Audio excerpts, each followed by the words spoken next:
Well, hey everybody.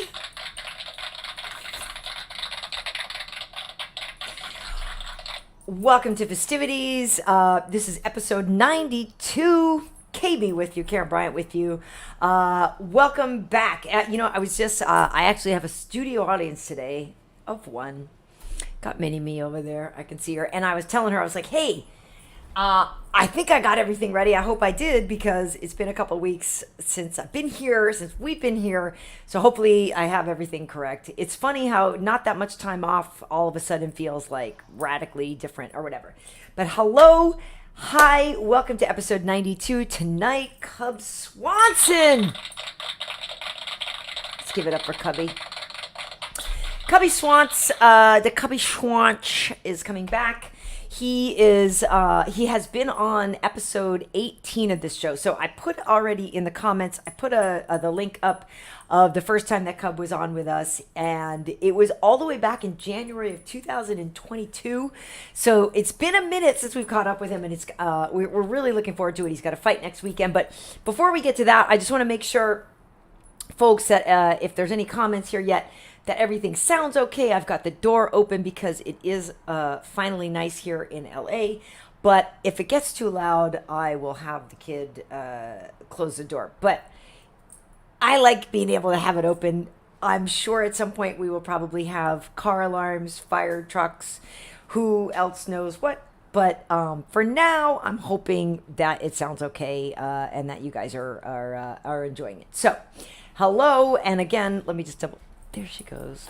I'll text you, kid, if I need anything from you. But yeah, let me make sure that I have this. Everything is going well. Okay. So yeah. So hello. Thank you guys so much for joining us tonight, though. Yeah. We got to catch up. So I was in London. And after the fights in London, I stayed for several days. So, we worked on Saturday and stuff. And then I stayed until the next Thursday and then came back. So I had a great time. I love it over there. I did the same thing last summer. I had a great time afterwards. So I'm back. So we did take a little bit of a week off. But so there's stuff to catch up on. Not necessarily that we need to go all the way back to the Aspinall thing, but it was great, and I'm very excited that he is back and in such top form. So we had a really good time being over there with him, and when we had the pre-show, he and his dad came on with us, and his dad's so sweet, and so it was really cool to have Tom and his dad on with us. And I have nothing against Marcin Tybura. He's a really, really nice guy. Everybody wanted to see Tom come back, right? I mean, it was like Marcin was in a tough position because he's not a bad dude and he's not a bad fighter, but he was in a position where it was kind of like everybody, I think, really was just hoping for Tom to have a nice comeback fight. And I suppose even if he hadn't won, for him to just have a good fight and feel like he could fight, because we got robbed from the fight with him with Curtis Blades because it only took 15 seconds. So congratulations to Tom. That was fun. And then also what was really fun, and you know what? Here, let me put the... hello. First, let me say hello, Suavecito. Welcome back. Thank you so much. Saying nice to see you. Nice to see you as well. Thank you. Michael Jung saying sounds good. Can't really hear any ambient noise at all. Perfect. Like I said, if it gets too loud, I can close that. But thank you, Nas. Great to hear. Everything looks and sounds great as well. I was going to say, I'm going to just go here, and I think I can do this pretty quickly here. So this was a couple of things. And let me get this link, because my buddy Paul Craig won his fight at middleweight. This was his middleweight debut. And then let's see, leaves the octagon. Okay, maybe that's a typo. What am I was trying to write a comment. Okay. Let's say Paul leaves the octagon. Well, I should say Craig, because people will be like, Paul who? But this was fun because he won his fight, and, obviously it was a big deal for him to drop down to middleweight. And that was a big deal. And so, like I said, we're good buddies. So I was down. I watched Lerone Murphy too. I have a link for that. I should put that up there as well. Lerone Murphy leaving the octagon after his fight. Lerone Murphy, by the way, if you guys aren't paying attention to this guy, his nickname is the Miracle because he was shot in the face and had like bullet fragments in his face, lived, and then got in a really terrible car accident, lived, and now he's winning all these fights. He's undefeated. So it's kind of crazy, but anyway, it was also here's Paul leaving the octagon, and then also let me get Lerone here because this was also very cool. And so it's always fun when we can be close to the fights and stuff like that. And so obviously at the Apex, I'm often very close to the action. Other stuff that you can look at here, like I unfortunately have a video of Kevin Lee waking up after he was submitted and stuff like that. But so I've been spoiled to have some great shots from close to the octagon. But I was down there for Lerone's fight and filmed him coming out of the octagon. I was there for Paul's fight, filmed him coming out of the octagon. I stayed there for a few more fights, but sometimes people kind of get in your way, and you're like, bro, I'm filming. And they don't seem to care. But so anyway, I had a very good time in London, and I'm hi, little seal. That's right. We rolling. So yeah, and then afterwards, so last week, obviously, we had UFC 291. Oh, KB, I made a hit list. Let me tell you what's on the show today. So here's the thing. Let me show you. Okay, so here's what we will do today. We are going to talk with Cub Swanson. He is fighting next weekend at UFC Vegas 78.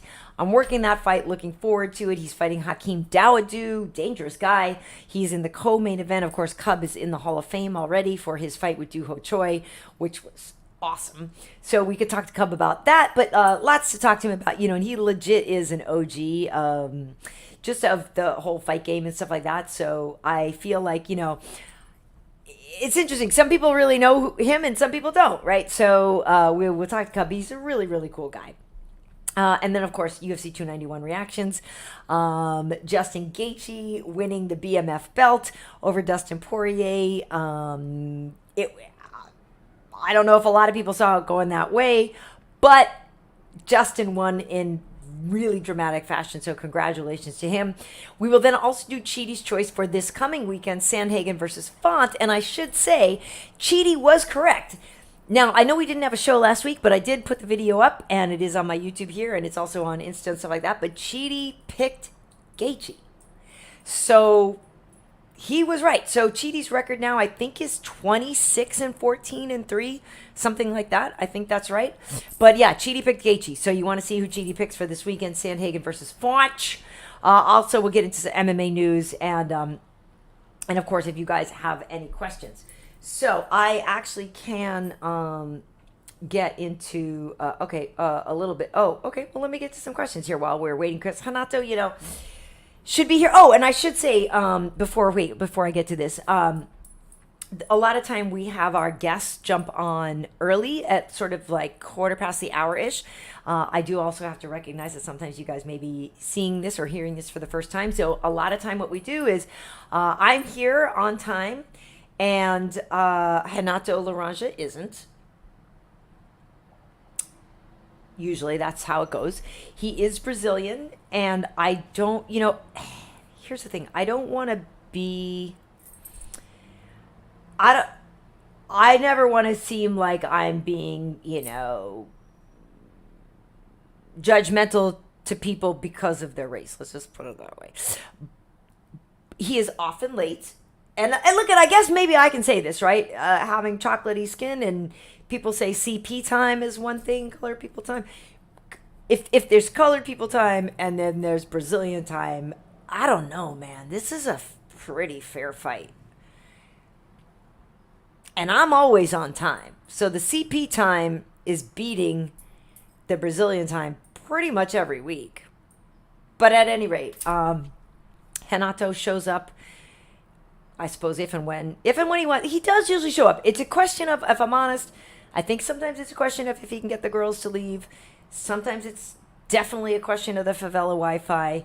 If he had paid the bill or like got the right splice on the other guy's gear or whatever, he generally does show up. Though for those of you who don't know and you haven't been here before, he is a 27-time world jiu-jitsu champion. He is very well versed in jiu-jitsu and does know a lot about the jiu-jitsu game. So we do often talk about, obviously not even often, every week we talk fight stuff, we talk MMA, we talk jiu-jitsu and all that kind of stuff. But we also then talk pop culture, dating advice. And by advice, I would say maybe a lot of time it kind of comes down to maybe what more not to do. Hanato is not necessarily a guy from whom you want to take dating advice on. I mean, I don't know. Some guys might want to take advice. I mean, he's definitely like a hit it and quit it guy, if you know what I'm saying. So ladies may be sort of less enthused about some of his advice. But actually, every now and then, sometimes I do agree with him on some things, which is a little bit crazy. But anyway, we do talk about that. I am single, so sometimes I get into dating and relationship things. There's really not much going on, so usually it's a very sad story of nothingness. But anyway, that's who we are, and that's what this show is. So I always do have to understand and acknowledge that some folks may be here for the first time. Also, if you are, this is episode 92. We are inching closer and closer to episode 100. And I was also starting to think about, I got to look ahead and see what week 100 falls on and maybe try to book a big extravaganza for that, right? That could be really fun. And I know most likely we will be consistent for the next few weeks. I am, when I do go to UFC Paris, I will be staying there a week after as well. So that week, that following Tuesday after UFC Paris, we will be dark again, as they say. But otherwise, 100 is coming up. So maybe you guys can talk about who you'd like on it, different things that we want to do. I'm thinking maybe I'll reach out, see if Dana wants to come on. Dana one time popped in when we used to do this on the Instagram, and he popped in really quickly. And maybe he can come. And I know, unfortunately, we do this consistently. There's a little show called The Ultimate Fighter, which is on right now too, and whatever. It's at the same time, and so some people might be watching that, whatever. But that will end soon, and we've always just kept rolling, so we're always on. So maybe I'll see if D-Dub can join us, or maybe I'll see if some other people can come. But I do already know next week I have it secured. I believe he can do it, and if not, I got to hold him to it. But I already reached out to Light Skinned Heart, Anthony Smith. So I believe Anthony will probably be our guest next week. He is fighting, of course, later on this month over in Singapore, and I'm definitely bummed I'm not on that one because I freaking love Singapore. Like, Singapore is one of the places I could live for sure. So I'm bummed that I'm not on that one. But I do want to catch up with Anthony. And, I know he hasn't seen him. I see Anthony because I get to work with him sometimes, but I know Hanato hasn't seen Anthony in a minute. So I believe Anthony is secured for us for next week for our guest. But yeah, like if you guys want to know or have ideas for things that you want for episode 100 coming up, it'll be great. But yes, Fernando, happy to have the Fistivities crew back. It is great to be here with you. Bonjour, Iman. I'm excited. If you speak French, I don't know if you're Canadian or French, but you don't know how excited I am to get back to France. I mean, you really have no idea how excited I am. Thank you, Omega, for saying the pink looks good on me. Thank you. I'm not gonna lie, the more tan I get, sometimes I'm like, let me pop up the color and wear some fun stuff. Yeah, you're right, Elmo. When the Viagra wears off, Uncle Hanach will be here. And apparently, Elmo, you must know something about timing. Maybe you know something about something. But ladies and gentlemen, he's here. And again, if you don't know him, and if this is your first introduction, I feel like apologies are always in order. He may say something you don't like. He probably will say something you don't like. He's honest, though, and honestly, he has been my partner on this show for 92 episodes. Let us please welcome in the 27-time World Jiu-Jitsu Champion, Mr. Hanato Laranja. Hi. Oh, look at that one. Hey, listen, I'm also your sexual partner. Oh, God. No, you're not. Please, let's clarify. You're so not. Wait, hold on. When are you going to tell them all the truth? You're not. People say that in the comments sometimes, and I'm like, bro. But you know what? The thing is they can smell the desire coming from you. And look at that. You look down. Coming from you? No. Bro, you certainly want it more than I do. Look at me. Look at that one. Whew. Hi. What is that? Look at you. Look at you. You're like. Well, I have to show. First of all, this is how I always sit here. It is how you sit, but you seem like you're extra flexy today. You know what's okay? So, see that? Okay, a lot of people always accuse me if I ever wear a chain chop. Everybody accuse me of being on Bamba. Being a. Oh, being on Bamba. That's the Brazilian way of calling steroids. Oh, so people don't think you're all natural. You're fruits and veg. People think that I'm on that sort. And at first it's frustrating because first of all, I'm not even in my best shape. First, I haven't even been doing like normal fucking exercise. But on top of that, I definitely ain't doing no fucking steroid. So one day I should do like a strong workout regimen and just show them what can. I got a hilly blood in mine. But let me tell you something. I'm also not on Viagra. Okay. Blue Chew? No, I'm not on Viagra. I'm not on Cialis. I'm on Levitra. You remember the one that is like the Betamax of the dick pills? Levitra. Levitra. That's the Levitra, and it have the symbol. It's like a flame, caralho. Plus, I love that it's Levitra, like levitate, like rise. Like it's so like. The names of these fucking things is for some reason I wanted that one to succeed because I was like, yeah, Levitra. But it was like Dreamcast or oh shit. Whoa. Hello. Whoa. Oh, whoa. Hold on. Caralho. We still there? You're still here. We just got an upside down view of the favela. We. Well, you don't want that. Wait, hold on. That's upside down cake. Wait. Fuck. Wait, hold on. You're good, though. We can see you. You're good. No, I know you can, but I gotta get the thing onto the fucking thing, or else it's not gonna. Or else there's no show. She said. That's what she said. Yeah, she gotta get the thing onto the thing. If you don't get it in the right spot, then the whole night's not gonna go well. Wait, hold on. Elmo said the Viagra knocked the camera. You Levitra too much and you rose and knocked your camera. The Levitra. Wait, hold on. I need more Levitra. What the fuck? I can't feel this thing. Is confusing. What are you doing? I'm trying to screw it onto the thing here. How do you do like where you go away, where I mute the cam for a second? Do you want me to make you go away for a second? Yeah. I made myself go away. Hold on. Okay, we can hear you, but I got it. Okay, so just imagine what I look like. I look like I made a butterscotch candy. Meanwhile, Suavecito says that Levitra sounds like the vegetarian Viagra, and you might be right. No. Maybe that's why you like it, Hanato, is the vegan version. No, I like it. To me, it sounds like my dick is levitating into the stratosphere. That's what I like about that. Well, that's what they were saying. People are saying we saw the purple snake. We saw, like, are you actually pantsless? Like, that the secret's out now. You do this show pantsless. Sometimes I do. It's hot as fuck right now. Bro, listen. I got underwear. I got underwear on. I was saying before we started today, I have the balcony doors open. And yeah, for that reason, that it's finally nice. Is that a double entendre? You have the balcony doors open? No, it's not. No, it's actual literal balcony doors. Because it's nice out finally, and I've been. I want you balconies. Do the balcony doors match the drapes? No, I'm kidding. Yeah, so it's finally nice in LA. Like I wait all year. People assume it's always nice here, but it's not. Well, but anyway, if you call it's finally nice here, so the balcony doors are open. And if it gets too loud, we'll close it.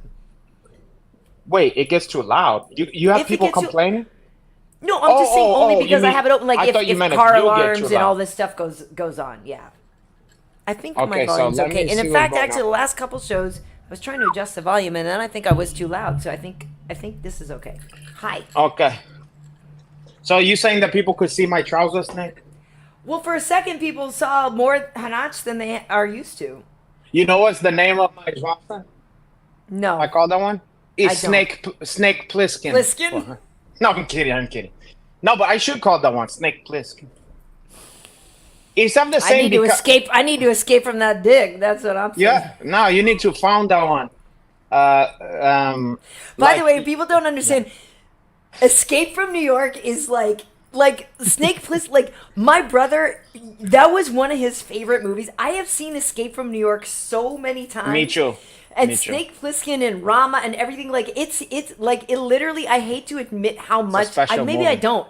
I love that movie. Like I It's a actually great- love Escape from New York. It's one of the great movies. I even remember going to see that one with my dad, just me and my dad, and I just remember the feeling I had, and I remember my dad was obsessed with Isaac Hayes' character, the Duke. Nice, yes. And my dad is the kind of black gentleman that talks at the movie theater screen, you know.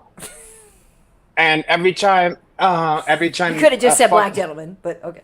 Well, yeah, exact. Yeah, it goes without. That's an oxymoron, or no, that's a redundant or whatever. It's just redundant, yeah. Yeah. So every time he came on screen, he goes, "Oh, dig him, the Duke," and then he's like, "Oh, dig the outfit, whatever." And then when he comes with the fucking Cadillac that have the chandeliers on there, he goes, "Oh, dig the chandeliers." And then he was the same thing when we saw Darth Vader. We saw Star Wars. Everybody's quiet. Everybody's enjoying. And then fucking Darth Vader comes onto the scene for the first time. My dad, guess what my dad goes? He goes, "Oh, dig the cake." Dude, And then- I wish your dad was still around to watch all the Jordan Peele movies and stuff like that. Because, like, he's made for those. Well, listen, he's still around, but he doesn't really go to the fucking movies or nothing. You know what I mean? Yeah. He doesn't go to see, like, new movies anymore. But we used to go to see everything, and he loved any villain in every movie. The villain was his favorite. He would always start laughing. Anything a villain said, he'd start laughing his ass off at. Even if it's a dead serious movie, he loves like a villain, you know? Yeah. And just, you know, because they always have the panache and the I was great going to say, lines yeah, and they're the, chewing you know. up the scenery. They're the ones Yeah. having a And good time. he would fall out at that shit, but he would let his feelings be known. And then it's funny because then the white people look back and they look like, they won't dare say anything, but they'll go like this. Or something, you know what I mean? Like make noises and stuff like. And he would also talk, if it was like a guy explaining to the girl that he have to do what he have to do, you know, like a lovey thing, but in the midst of one of those movies, he'd be you gotta listen to him, baby. You know what I mean? You gotta. He's trying. You know what I mean? Like, no, dig it, baby. He's trying to, you know. He loves you, but baby, he's gotta go do this. Yeah. And I'm sitting there going like this, you know, like trying to, because I'm like, oh fuck, you know. You're Homer Simpson trying to retreat into the shrubs. Yeah, and it was fun, but sometimes you like some of it, like ease off it a little bit. Well, it's hilarious though because I mean, I was gonna say you don't have kids, so you can't relate, but you do have kids, you just don't support them. But I have a child, and so to me, it's really fun when I can embarrass her on purpose like that. Like, not saying your dad was doing that, but it is fun to me. He was unaware. And I'm not a person who necessarily talks to the TV screen, but like if we're in a store, Kiddo and I could just be shopping somewhere, and if the song comes on, I'm like, this is my freaking jam. Like, and I'll start thinking, you know, and she's like, oh my God. And she's oh like, my God. And the more she's like not into it, the more on and so it's a gift. Like, it's literally a gift to be able to embarrass your child. And I'm not saying your dad used to do that or whatever, but sometimes you do lean into it a little more because it's fun. You know when I lean into it? Any girl that I'm ever dating, it's my pleasure to embarrass her in public. You know what I mean? Like. Well, she's already with you, so. Oh God, yeah. That's a low blow. You know, we starting off on a hung note, on a sour note. But I would do all kind of stuff. You know, like yell out, like what? Just any kind of embarrassing stuff. Like like almost as if she's not with me and she's sexually harassing me and stuff. Like, I'm not gonna give you my phone. I got a girlfriend, or you know. So, and she's like, God, come on, stop, or whatever, you know. Or that is so funny to me, and I've said that and I know I would actually do this to you because I know your sense of humor. You can handle it.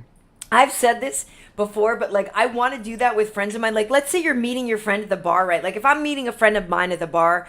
And he's just a friend of mine, and it's not a date or whatever, but they're there first. And then you walk up to them, and I always want to be like, oh. So you got money for drinks, but you don't have money for your kids. Yeah, exactly. You know what I mean? Just like totally, just out of the blue, shit. just freestyle and make up some BS. I do any of that shit. Yeah, all that kind of bullshit. To me, that's hilarious. I That do that stuff is to hilarious. male friends. Like, if I have a male friend that's the more homophobic he is, the more like we could walk into a group of people and I'll just like out of nowhere just like grab his hand like we're walking together and he go, yeah, come on, man, stop over there, you know. And you know what's funny?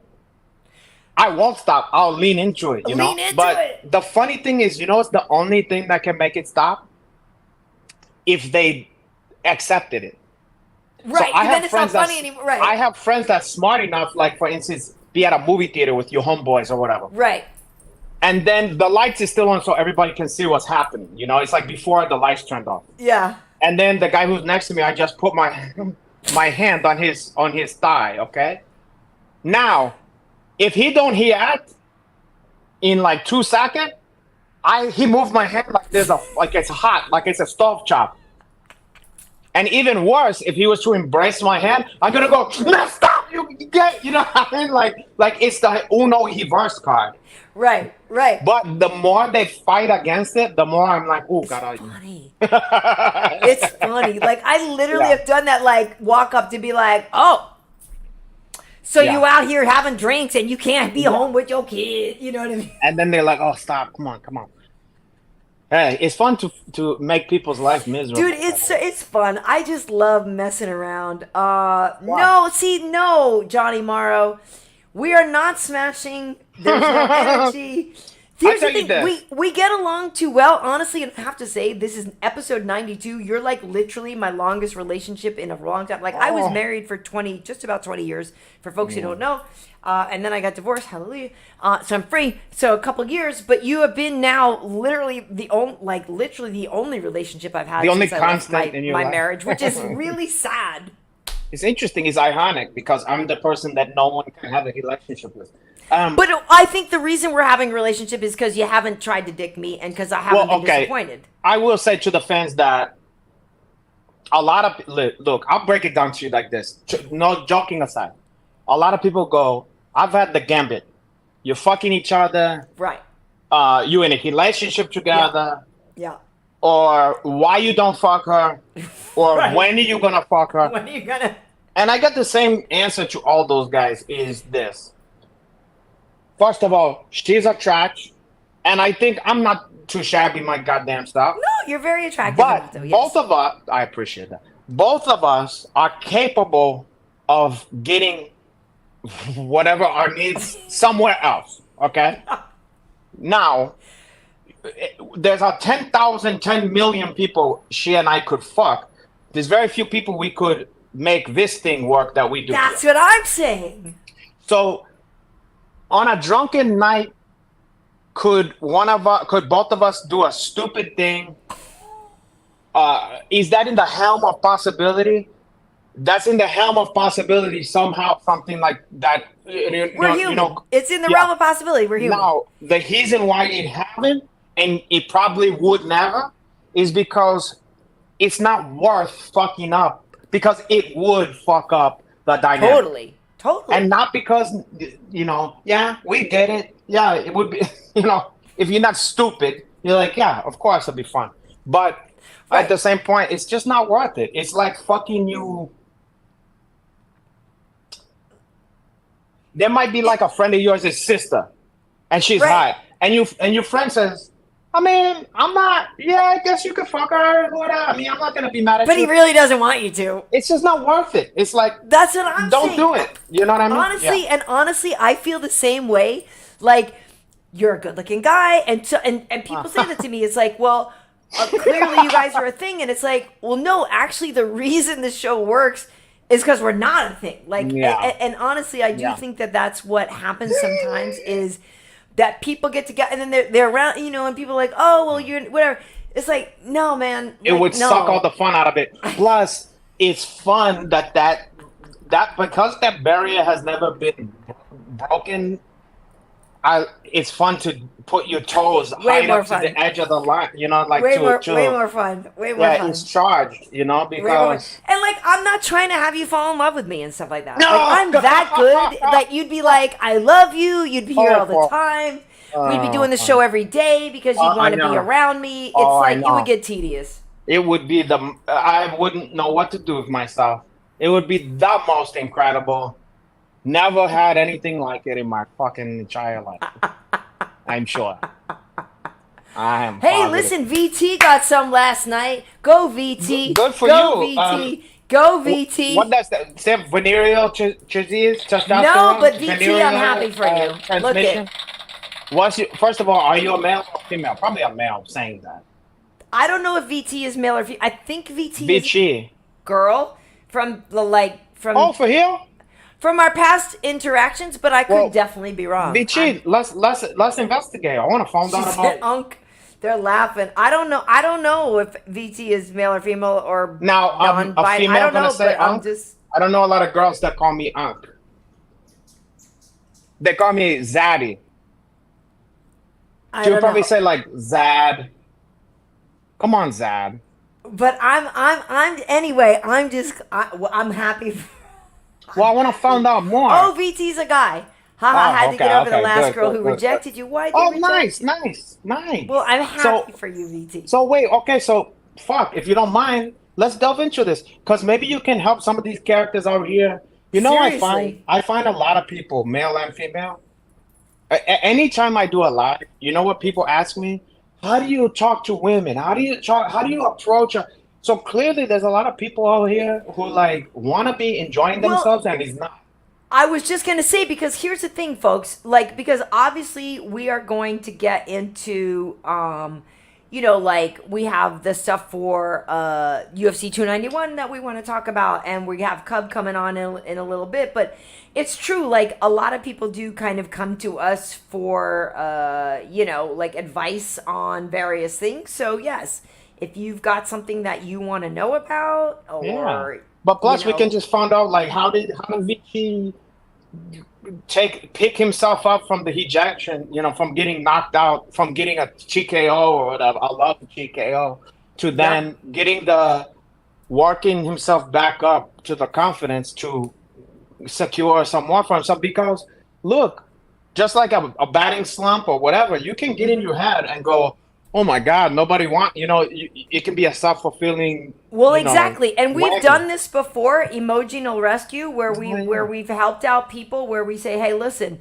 if you've got something that you don't, you know, if you're, let's say you're texting, because I know a lot of relationships now are text-based and you don't know what to say to the person, you know, Hanato and I are definitely here for you. So like,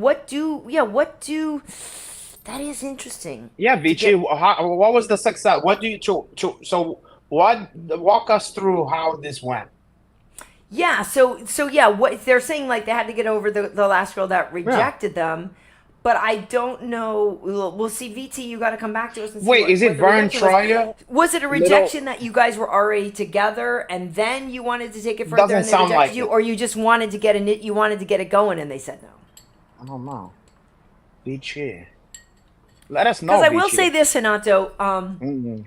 While I didn't necessarily, because I spent the week in London by myself, you know, but I did think it was easier to talk to people over there. Like I went to some plays, right, and stuff like that, and so like I'd be sitting next to somebody and they were easier to talk to, and I don't know. I'm not saying like maybe it's just because I was in a mood and I wasn't here in the States, and I'm a chatty person. That's part anyway. of it. That's part of it. But yeah, like I did find people to be sort of like more approachable and like easier to talk to over there. I'll tell you this.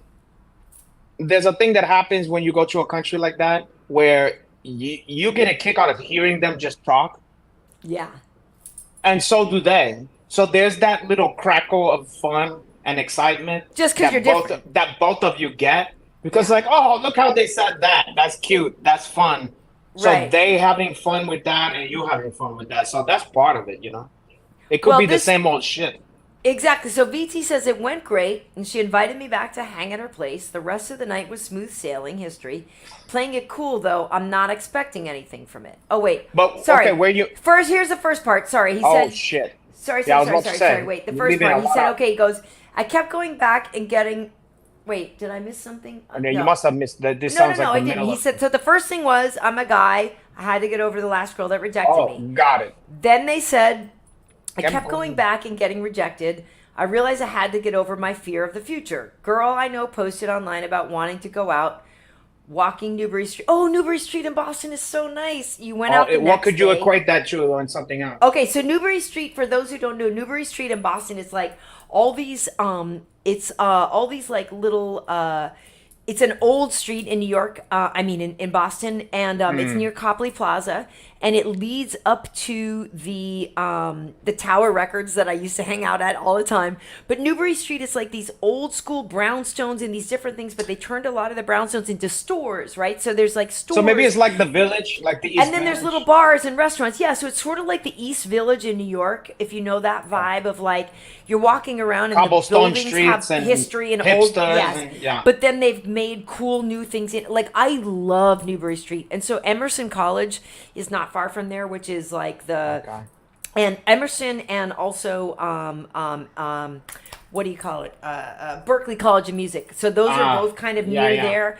Like Newbury Street, like I said, it's old and it leads up to Newbury Comics, where I used to hang out all the time to buy all my old like bootlegs and posters and records Yeah, and like yeah, it- T-shirts like, I used to and hang shit, out yeah. there all the time. Like Newbury Yeah. Street is where I hung out when I was a high schooler, and I would take the train in from my town, and I would hang out in Boston. That's where I went. So Where it's like that movie, like what's that fucking movie with John Cusack and Jack Black, where he work in a hectic store?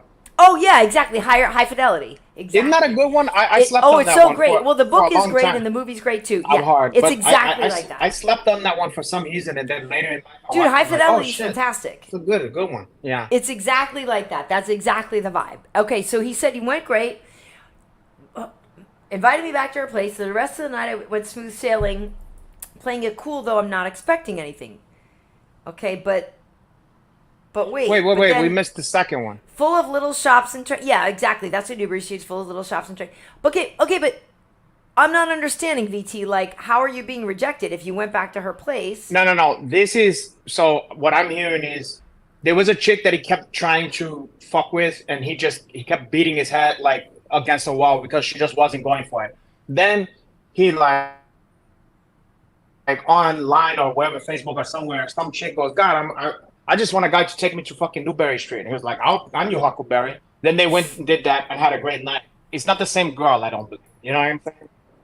Maybe. I think he was like, once he let go of the chick that just wasn't feeling him, he said, fuck it, I'm gonna go for somebody who's interested in the stuff I want to do. That's what I'm thinking I'm getting. Well, yeah, I don't know. I mean, here Jamie's saying getting back out there is important. The girl you waste your time thinking about isn't thinking about you anymore. Pining over a female is unhealthy. Like, yeah, it's tough, right? Because I know that feeling of like you want a certain person and you are pining for them. yeah, I know the feeling too. I know what you It mean. sucks. I know what you mean. It sucks. You know what the thing is true? It's like, It sucks. yeah, when someone's not feeling you, I think sometimes you can be in denial because it's like you think that if they don't feel you well, then nobody feels you. You know? But the thing is, so then you try to force them to feel you because this can't be hard. Like she, let me show her what. But the thing is, like, she's not in the mood. She don't want you. You know, and people go in cycles too. You know, like you may be into a certain type of book or music at one time. You might be go through a Hege phase. And then all of a sudden you're sick of Hege, you listen to too much Hege and you go into new wave or hip hop or whatever the fuck it is. And right now you're not interested in Hege, you know, right now. You know what I mean? Like, so sometimes, you know, you might just be like, it don't mean that you're not good looking or something, or she's just not into you, you know? And she likes some other fucking guy. I agree with you on that, and honestly I find that I unfortunately get attracted or whatever to people that are like unavailable. And Well, because that's the so- most attractive cologne someone can wear is I'm satisfied and I don't give a fuck But if then you no, live but or that's die. but it's not even that. It's like no, it's like I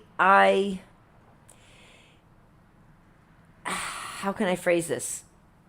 And honestly, it's something that I literally was thinking about, like writing a book about. It's almost like it's not even necessarily that I'm attracted to those people, but something about me. How can I phrase this, Hanato? Yeah, please. There is go. something Try. about me that is attractive to people who are already in relationships. Oh. If you know what I'm saying. The people who mostly try to kick it to me are already in something. And Yeah. I need to understand either A, what it is about me that makes people think I'm an awesome side chick, or B, why am I only finding people who are already taken? You know what I mean? Like it's a problem. I'm not looking to find people who are already taken, but I find that some of the people I have been very attracted to are completely unavailable. I'm not saying they're attractive because of their unavailability. I'm just saying, like, I meet them and I I'm like, understand. you're I amazing. know what And then you I'm mean. like, what the hell? Like, you're freaking married? Like, bro, really? Like, what the hell? Well, okay, so if you there's two theories I might have just off the top of the head on that one. Okay, so let's think of the psychology. And meanwhile, this is a fight show, people. We will talk about fights. Gives a shit. They don't care. Um. So okay, if you have a guy, you gotta think about it in terms of who's going to holler at you. You know, like who's gonna have the balls to holler at you. Okay. Now, if you Not have a many people, guy, unfortunately. hi, but that's not necessarily because the people don't find you attractive. My theory on you is that there's a lot of people who is afraid to say even anything. Okay, Dude, I'm but so if you, single and I'm so nice. I And I'm understand, actually but not very everybody. approachable. First of And I all, would really like a date. not a lot of people. There's plenty of people on. I hate to admit it, who aren't watching the show that you might interact with, on a daily basis. Okay, that know you from like television stations and shit. Yeah. Okay, and that can be enough. Just to see a person's image on television could be enough to place you value higher than them in their mind. You know what I mean? Okay. Yes. Now, let's say you got a guy who is already married or whatever, and he's trying to get some trim on the side. I love that word. I know. And Dude, that's so straight out of like Beverly Hills Cop and all that. Where he's like, I need some trim. oh no, that's in 48 hours. Yeah. 48 And she's hours. like, That's what I mean. He's she's like, I like, need you some can't trim. ask me better than that. wait, but so that guy, he knows he got limited opportunities. Okay, he knows he's like, I'm not with my girl right now. That's hair. I'm not with my kids. I'm not. He knows like, okay, he knows he got to strike while the iron is hot. Like he have very, he barely Why has does enough he time to think go. I'm a willing? Hold on. It doesn't mean that you swear other girls aren't getting hit by these people. That's where you're mistaken. That like you thinking that these guys don't hit on like other girls. True. You know what I'm yes. saying? Like Right. like True. you assuming that only those guys, women in general is getting hit on. They're carpet bombing and they're Yeah. Because these guys know what they fucking want, and what they want is sex. So because they already have the other shit taken care of, so they're just throwing that shit out like boom. You know what I mean? And they're not afraid that you're gonna say no or something like that. because if you that's get all rejected, they already know they don't. It And- doesn't really yeah. matter that much, right? and that's all they offering. So they're like, you want some dick? No? Okay. You know what I mean? Whereas a guy who's interested in you and don't have that pressure and that like laser focus can hem and haw and go and think of all the reasons why he shouldn't, why he would get ejected. You understand what I'm saying? But okay, so I get that. But what sucks for me is feeling like that. Like, right, like because I literally have like no dates and like never do. I understand. Like, we like established literally that. nobody asked me out. I have no dates for 2.5 years. Like it's starting to get really effing pathetic, So, and like we I'm have really established starting that. to wonder I like understand. what the hell is wrong with me, right? Because Okay, like I'm gonna I address have that no next. dates, and it's I'm gonna- problematic. And Karyn so Bryant, like I'm gonna what the listen. fuck? I'm going to address that next. After this next point. Now, think about Like this. I'm sad. And why do I try this hard to look this fucking good if I'm not even getting anybody to ask me out? Like really, what's the fucking point? Okay, let's delve into it here. Okay. So the next theory, and this is just a theory, and I don't know the answer to this one. Uh-huh. On average, these men that is married and hitting on you, what ethnicity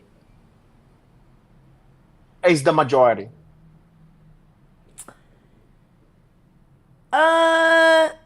Would I be high to assume that it's guys who is not black? Yeah. Yeah. Okay. So Well, my theory is it's a mix. Yes, I get that I'm the like taboo like holiday that so guys would love to take. Yes. So listen, so sometimes, not everybody, obviously, okay? I'm a product of mixed fucking relations, Right. okay? But sometimes, let's face it, people can have a sexual fetish for other races. Yes. The most obvious one is Asian women. Right. Like white men and Asian women, okay? Right. But sometimes people have this like, ooh, that's devil's food cake. You know what I mean? And Yes, totally. they might be like, she's everything my wife isn't. Ooh. Right. Oh no, and it's 100%. The people that Yeah. hit on me, their wives are nothing like me.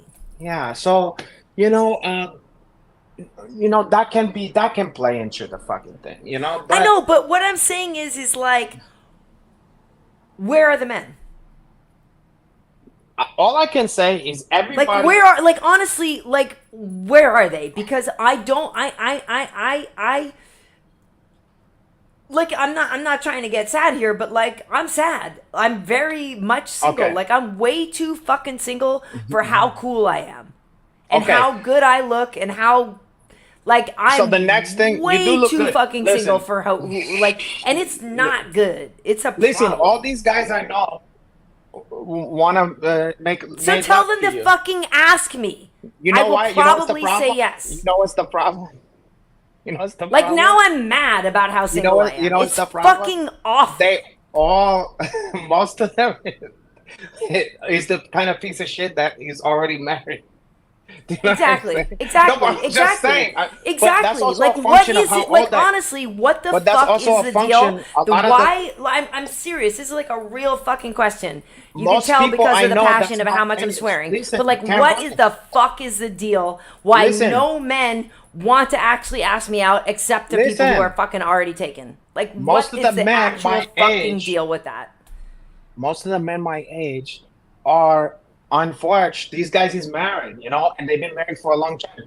I can't help it. I'm the only smart one who is like Peter Pan, or who is like the gingerbread man, who is like, like, you guys is stupid. Oh, And I now enjoy you're my reminding me. life. Rest in peace, Pee Wee Herman. Though now you're reminding me of like, I loved him. I haven't even came to Speaking grips. of the I grown haven't up came to grips who with that. kept his childish love. Listen, Pee Wee Herman, Pee Wee Herman was one of, as a child, like that show was very special to me, Dude, I have I shared it. I have like the box set of the DVD, the VHSs. That's how much I was down. They're that old. It was special. I It was freaking special, loved Pee Wee's Playhouse so much, Yeah. and like it's so subversive. And like people don't know, like Lawrence Fishburne yeah. got his start there. Like all these things. Well, you want to know something funny? Pee Wee's Playhouse was brilliant. Oh, absolutely. Way ahead of its time, way subversive. Everything about it was incredible. And a lot of things like Tim Burton got his start. The first Yeah. movie he ever did was fucking Pee Wee's Big Adventure. Right. But also Pee Wee, I happen to have older brothers. I was the youngest, so I had older brothers who, and especially my one brother Victor, who's the biggest stoner in the world. Okay. He used to love Cheech and Chong. And, Pee Wee Herman was in the fucking early Cheech and Chong shit, Yeah. And doing, like, sniffing, what was it? He was sniffing Ajax or whatever. But it's like. I know you are, but what am I? Yeah, God, I mean. Rest in peace, Paul Rubin. He was Seriously. special. But you want to know something funny? Not only was Larry Fishburne Cowboy Bob or whatever the fuck his name was in that show, but John Singleton was a PA on that show, and that's where he met Lawrence Fishburne initially to put him in Boys in the Hood. Boys in the Hood. Now, how crazy is that? That's where they met. Either they don't know, don't show, I don't care about what's going on in that movie. It's a good one. It's a fun one. Oh, I mean, I love Boys in the Hood so much. Yeah. Hey, kid, what do you need? Okay. I got many. Oh, I thought you was doing a scene from that. I was like, wow, that was pretty good. No, I was doing the Ice Cube and all that stuff, but just that. Jay Curia loved him in Blow with Johnny Depp. Wait. Oh yeah. Right. Well, anyway, people were talking about people are saying Lord of the Flies saying I need to change my expectations because I have a family. I don't need a man. Yeah, but she needs to listen. Everybody needs to have sex, and everyone That's what I'm saying. Like everyone needs affection and cuddling and shit like that. So I get where you're coming from. But another thing, okay, Karyn Bryant, I know you hate this, but I'm gonna do something just to show you something. Okay, I want. This is what I'm saying, John Jackson. I'm not a side chick. I'm a main course. Oh, someone goes, Pee Wee was a weirdo. Yeah, no shit. That's why we like him. That's why he was awesome. Yeah, no fucking shit. We need weirdos in this life. What do you need? So here, and I think what weirdo he means, he was gay. My standards actually, I've lowered my standards so much, Johnny. I've lowered my standards so much. Okay. So are you breathing? Here's the main issue here. Okay, so. With all you guys, enough about Pee Wee Herman and all this shit. Let's all get on the same page here. I want you guys I want male or female. I want you guys to tell me, raise your hand or put an emoji with the thumbs up if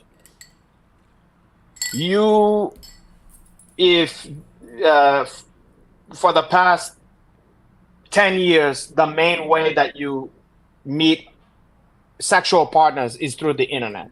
Oh, well, yeah. Right. Well, I get it. That's not me. I'm not doing it. I'm not doing the apps. Wait, hold on. We'll see. Let's see what kind of response. And I get no. See, Backflow is asking me, Backflow Don. No, I do not use dating apps. Okay, so let's just look at we're just doing like a sociological experiment. Yeah, Joey is on the apps.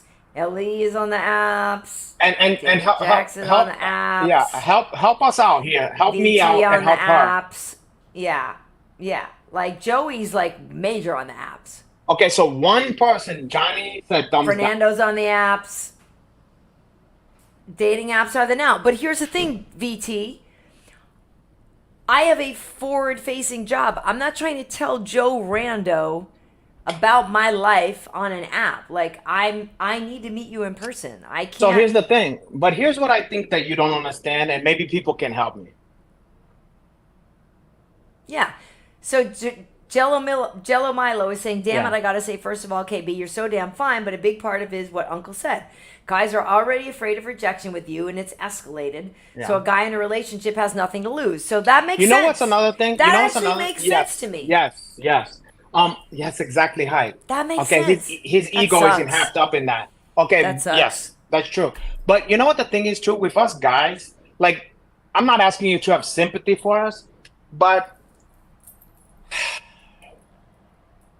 it's not lost on us that women get catcalled from the car and all that kind of shit, that women get sexualized all day long or whatever. We understand that. Right. We know that men hitting on women can be a nuisance, especially for an attractive chick, right? So I'm begging for that nuisance to come back to my life. I understand that. Ever since I left New York, that nuisance has not been here. Yeah, that's a different kind of person. But the thing is like, even someone like myself, sometime if I'm just having one of those days where I don't got it, even like where I'm in an introverted mood, let's say, it Yeah. don't mean that I'm like feeling ugly or something like that. I'm just like, I Happy don't know how birthday. much energy I got to give. Okay. Yeah. And then I see like this attractive chick that's like my style. She starts walking by slowly or whatever. I'm walking the dog. And I'm thinking, yeah, yeah, yeah. Oh, like that, like that. And then I'm starting to let it pass to the point where I'm going to have to hunt to like make something happen. You're right. And and the calculations I start giving You're myself like the odds of success and blah, well, blah, I start blah. giving myself every reason to not do it so that I don't have to like shock my system because I don't got a lot of energy. Like I'm tired. And I'm like, do I feel like jumping on stage right now? Do I feel like performing right now? And I'm like, to be honest, I don't. So I'm coming up with like, a girl that good looking, she got somebody, or, I'm Clearly, not, I don't. I walk around with no not every rings. girl who has a I'm fucking. so A lot of people freaking don't have a nice. ring. I walk around like I talk to random people. I'm very friendly. I think I seem very approachable. Like I don't think I put off mean bitch vibe. I think I'm very So like you I know how? legitimately don't understand. And Okay, it so actually for the longest time, makes me pretty freaking sad. I understand. I'm trying to help. I'm trying to fix that. So for the longest time, I couldn't understand. I couldn't have my head around the idea of texting someone. I thought to myself, "Ooh, isn't this like going backwards in technology? Like we're going back to the telegraph? Like that we can like actually like you can now hear the voice of the person. Right. I didn't understood it. It used to trip me, and I'm like, why would I want to like go through like my thumbs Yeah. like hiding letters to people? And I just couldn't. I thought it was seriously. I thought it was the dumbest thing I ever seen. I was like, these people is more. And the more and more people did it, I was like, am I in the Twilight Zone? People is now like hiding like typing shit Right. to people. What the fuck? I didn't understood it. After a while, I just had to realize the whole world has transferred to this. You better start. You better get on board. Because Right, but here's the thing though. Like I said, that part of it, I'm not necessarily because here's my thing. I'm actually very good at the texting part and things like that. that's kind of not my point. But go ahead. No. Okay, but my thing is like I'm not. Yeah, like part of it is because of my job and because I am like I have a forward facing job and stuff like that. Like so, if you're just some Joe Blow that I just met and you texted me, there's a big part of me that's like, well, unless I looked you in the eye and I got a vibe from you, I'm not ready to give you so much of who I am because Okay. I don't So know you yet. I don't know you yet. Can I And hit here's butt? and like Can I I said, hit butt because that? I'm actually very good at the texting and that kind of stuff. If I know you already and I looked into your eyes and I have a vibe and I understand it, like here we go. You know what I'm saying? I'm actually great at Okay, so that can stuff. I? But I'm just not going to do it to somebody that I haven't looked in the eye. So I am not okay. I can dig that. Okay, but let's put it to you this way. Every guy, no matter who he is, mostly even the most charming ones, is putting their best foot forward when they meet you anyway. So just because you saw some sweet, charming guy doesn't mean that he couldn't be a piece of shit too. Or Ted Bundy was Right. very charming. Okay? Okay, so the thing is, I think you're assuming that if you go on this app and you connect with someone, that you now have to get into this back and forth with them. That is like where you're telling them all It's your most tedious. I've intimate seen my secrets. friends on those apps and it's tedious. Hold on. Now, everybody have a different style. Some people send pictures quick. Some people do all kinds of start talking dirty quick. Some people is very reserved. what I seen with some women is that they like, I don't want to have a big fucking what do they say? I don't want no pen pals and all that bullshit.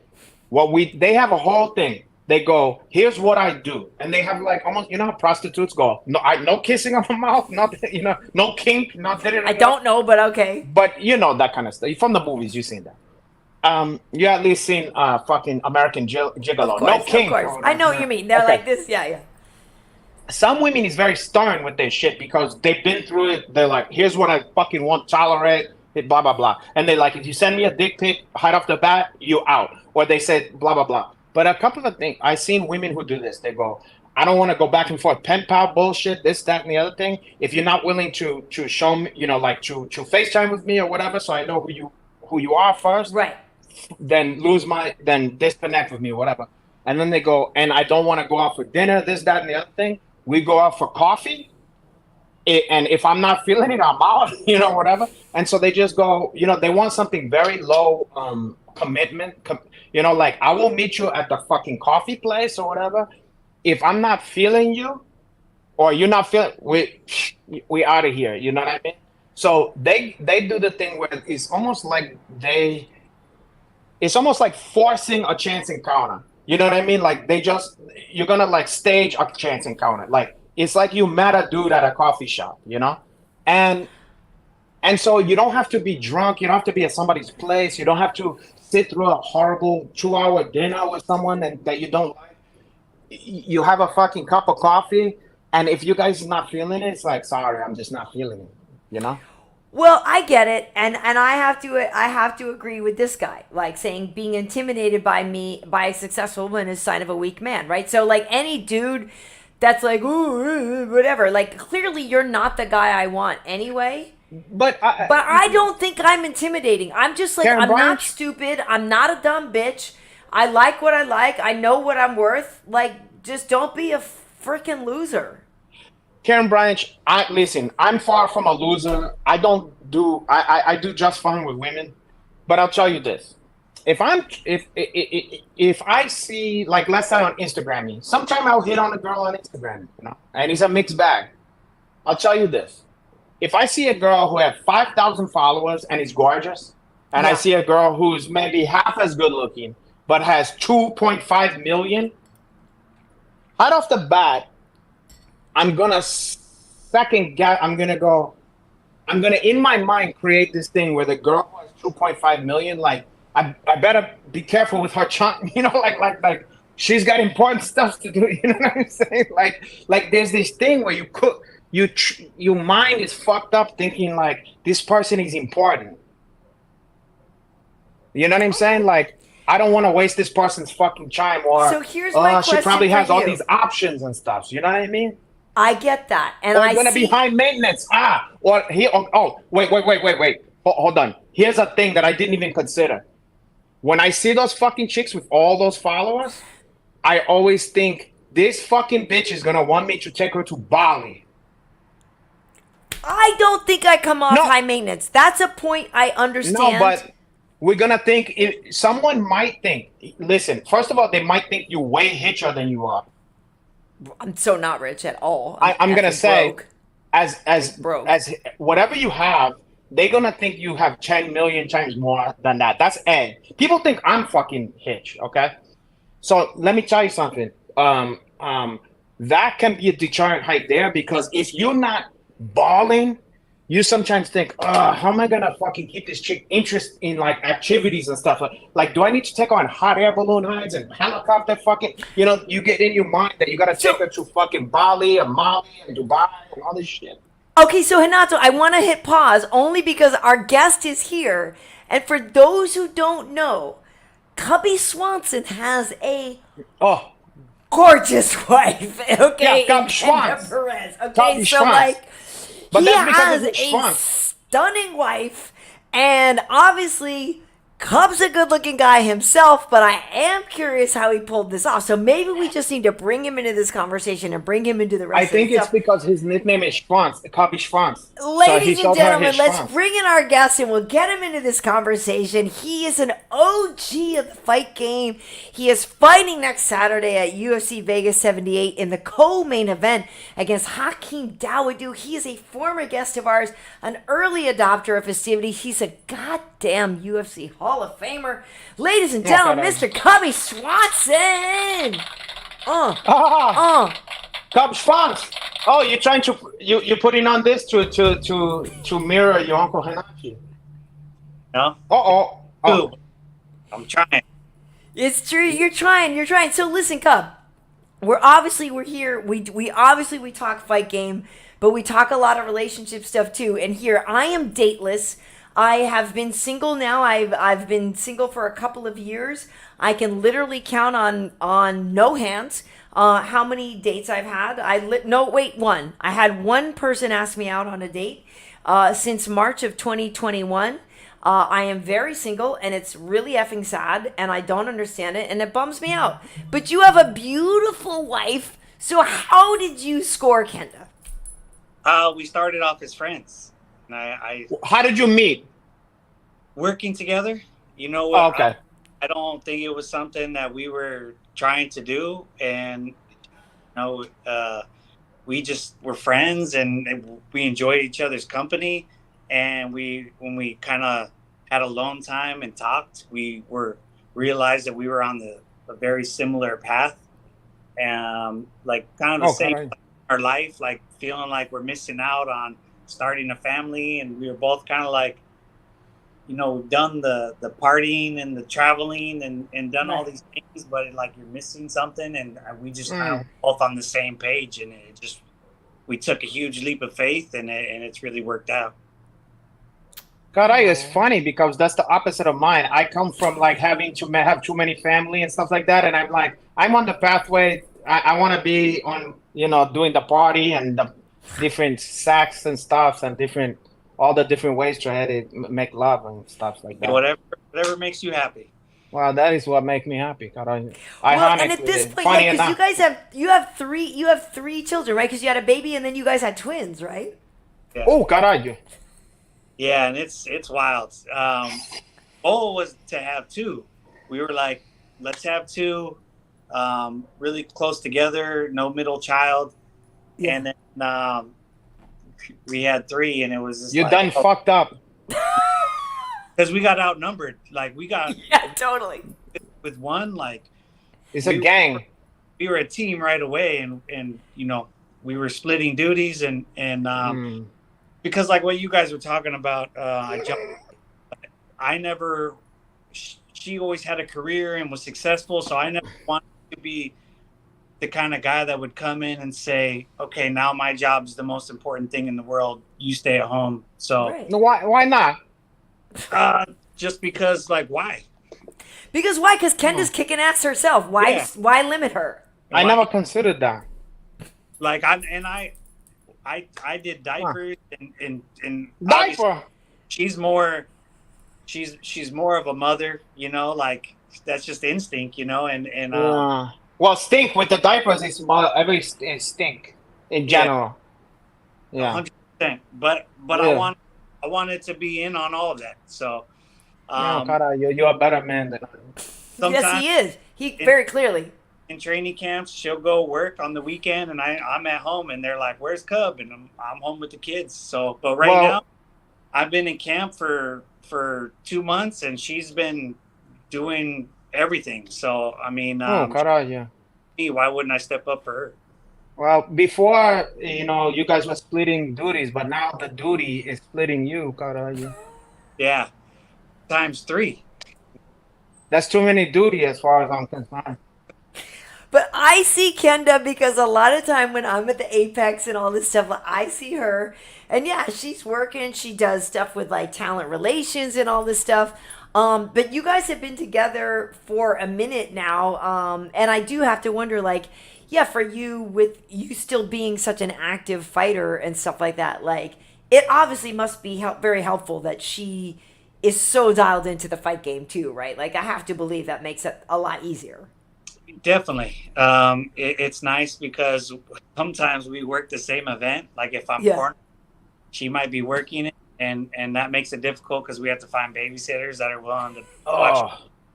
And so that's hard, but it's nice because it's like, hey, we see each other at work like we used to, not like not at home. And I think it's important for us to like get away and see each other like in a different context. Yeah, as the mother-father role. Yeah. So yeah. Hey, so I have a question though. Do you guys ever, and maybe this is getting a little too personal, but do you guys ever do a little bit of the role play and like pretend, like if the kids are at home, right? If the kids are out in Palm Springs or whatever, they're like back home. Like, do you ever get to Vegas and pretend, but like, hey, baby girl, how you doing? Like, because I feel like that would actually be really fun because you're in a you're in a place like Vegas where, like, the atmosphere sort of, you know what I mean? Yeah. But like, and she's so sexy. Like, I feel like it would be fun for you guys to do that. Like changing each other's diaper or something like that. But I'll say we always try to like encourage each other to enjoy our company, and that is always huge for us. Is like, she's the one that brought it up right when we had kids and was like, I don't want this to become like this like kind of daily grind and you forget. Right. It did dawn on me. And so we go out of our way to have alone time. And I think it's been a huge part of our success together, is that we do things as a team, as a couple, and as a mother and father, but then we also get date nights whenever we can and try to have fun and just make sure that we separate the two. I can respect that. I have a similar situation, except for I take alone time away from the female too, the mother too. Mm-hmm. You know what I mean? The baby and the mother, I keep my alone time going to the date nights and stuff like that. It's not actually the same, Hanato. They're in a It's only committed one relationship. thing different. He's not a. It's exactly the same thing. He's not pretending he's not those kids' parent, though. Like, he's not denying. But you just say you like role playing. I'm just role playing that I'm not the parents, and it's like hide and go seek. Like I go like this, look. And then when they get to be old enough to make money, I go like this. Like Shaq's parents, Shaq's father. God. As soon as they become famous athlete and stuff, I go like this. Look, carajo, I'm here. I need back. Oh my God. Oh my God. So listen, Cubby. Yes. Thank you for being here tonight. Ridiculousness aside, you've got a fight coming up next week, and you're fighting Hakeem Dawodu. Listen, what kind of name? He's an African gentleman. Yeah. Is he a prince? He's an African prince. I'm not sure if he's a prince. They say Hakeem, Prince Hakeem. Prince Hakeem Dawodu. Prince Hakeem, my son Hakeem. But so listen, we were saying you were on the show with us Hold on, carajo. Okay. If he comes out, I hope he don't come out with the hose bearers or whatever, the women throwing hoses at his speech or whatever. Is that going to be intimidating? That'd be a little much. Yeah. That's not really Apex walkout, Oh, true. True. You never know. Okay. I have the anyway. Okay, go ahead. You never know. But so, when you were on our show before, you were coming off the win over Darren Elkins. And so you have only had one fight since then. That was January of 2022. So, like, what's the deal? Like, what have you been wanting to be more active? Did you have some injuries? Like, catch people up on what's been going on as to why we haven't seen more Cub in the last little while. Yeah, caralho. I can afford not to fight 3-4 times a year. Once a year is enough for me. I put in my time, and I'm just doing it for fun at this point, and just doing what I enjoy. The rest of the time, I've been actively trying to work on my exit strategy, and fighters. Smart. After my manager passed, which you guys know, it really It put things into perspective for me. So I promised myself that in between fights, I would focus on life outside of fighting.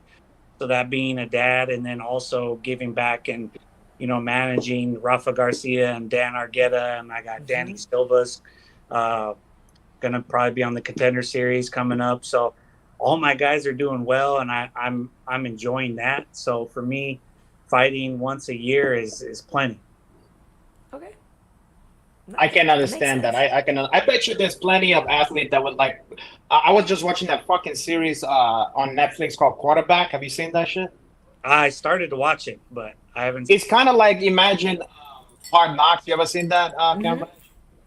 But it's just focused on like these three quarterbacks, and one of them is Mahomes, the other one is fucking Kirk Cousins. Yeah, nice. Anyway, and these poor fucking guys, you don't think about it because they make so much money, but like this fucking guy Cousins, his hips was fucked up, like like as bad as you hit, where you can't like, and he's every week he's trying to get ready for the next one, and then they hit him once, and he's like, and they have him mic'd up. You don't hear it during the normal game, but he's going half the game. He's going like this, and it's like he's not a tough guy, but every fucking week. I bet you if he could just play like 1 or 2 games a season or whatever, like he'd be so psyched. He'd be like, I feel rested. Oof, I feel good, But like it's a luxury to be able to be like to the point where you've earned the height to do that. You know. And I feel like I have. You have. My career. So. Yeah, fair enough. I mean, I remember shit. When I first moved to LA back in the early 2001, whatever, I remember seeing you at very small shows, like fighting dudes from our gym and shit like that. Like, remember we talked about that, in Santa Monica or whatever. Like fighting in these things. That's that's ages ago. I know. That's a lifetime ago, And you're still there. You look pretty much the fucking same, too. You do. You still look like a kid in a way. I appreciate that. Yeah, my Swanson side of my family, they age slowly, so that's always been a blessing for me. That's the Swedish side? The Swedish one? Yeah. Well, of course, it's not the fucking Mexican one. Like, imagine Swanson, Suarez son. But it's funny because my mom, a lot of white people, that's not the case. Like darker people tend to, kind of keep But I tell you what, my mom is like. She's a lot of Scandinavian blood. She's like half Scandinavian. And boy, she looked fucking young too. You know what I mean? Like she stays looking young, So, that's a good stuff to have in your back pocket there. But at this point too, though, Cub, here's the thing though. With you being in the position that you are, and like literally the ad that I made for this show, you're a legit OG. There's not that many people left from like when you began. A lot of those guys are retiring now, right? A lot of those guys aren't still around. Dad, and so maybe the one fight a year thing keeps you here, but that's the thing. And so though, going into it, that the UFC is going to be like, okay, bro, well, we're going to make the veteran versus the young guy fights now. Like, so how do you feel? Because every single time, like last time is Martinez. I mean, and I'm not saying Dawodu is brand new, but, it's like that at this point they're going to keep trying to set you up with these young guys. Like, how do you feel when they give you these contracts? Who else would I fight? Right. It's not like it's not like an easy league. This is the best. Yes, so. But can they give you at least a bum every once in a while so you can just like lick your chops or whatever? Like okay, it's not the NBA is not an easy league, but there's 12 guys on the bench. Can't you give you? Okay, but the Elkins fight was hit. The Elkins fight was 2 guys who had been around the same time, and then you beat Elkins. Right, so that was kind of that kind of. That's not throwing him a bone. Elkins. It's not a bone because Elkins is a dog. You have to like kill that guy. He's like a zombie. You have to effing murder him. Like you literally have to murder that guy. That's no gift for nobody.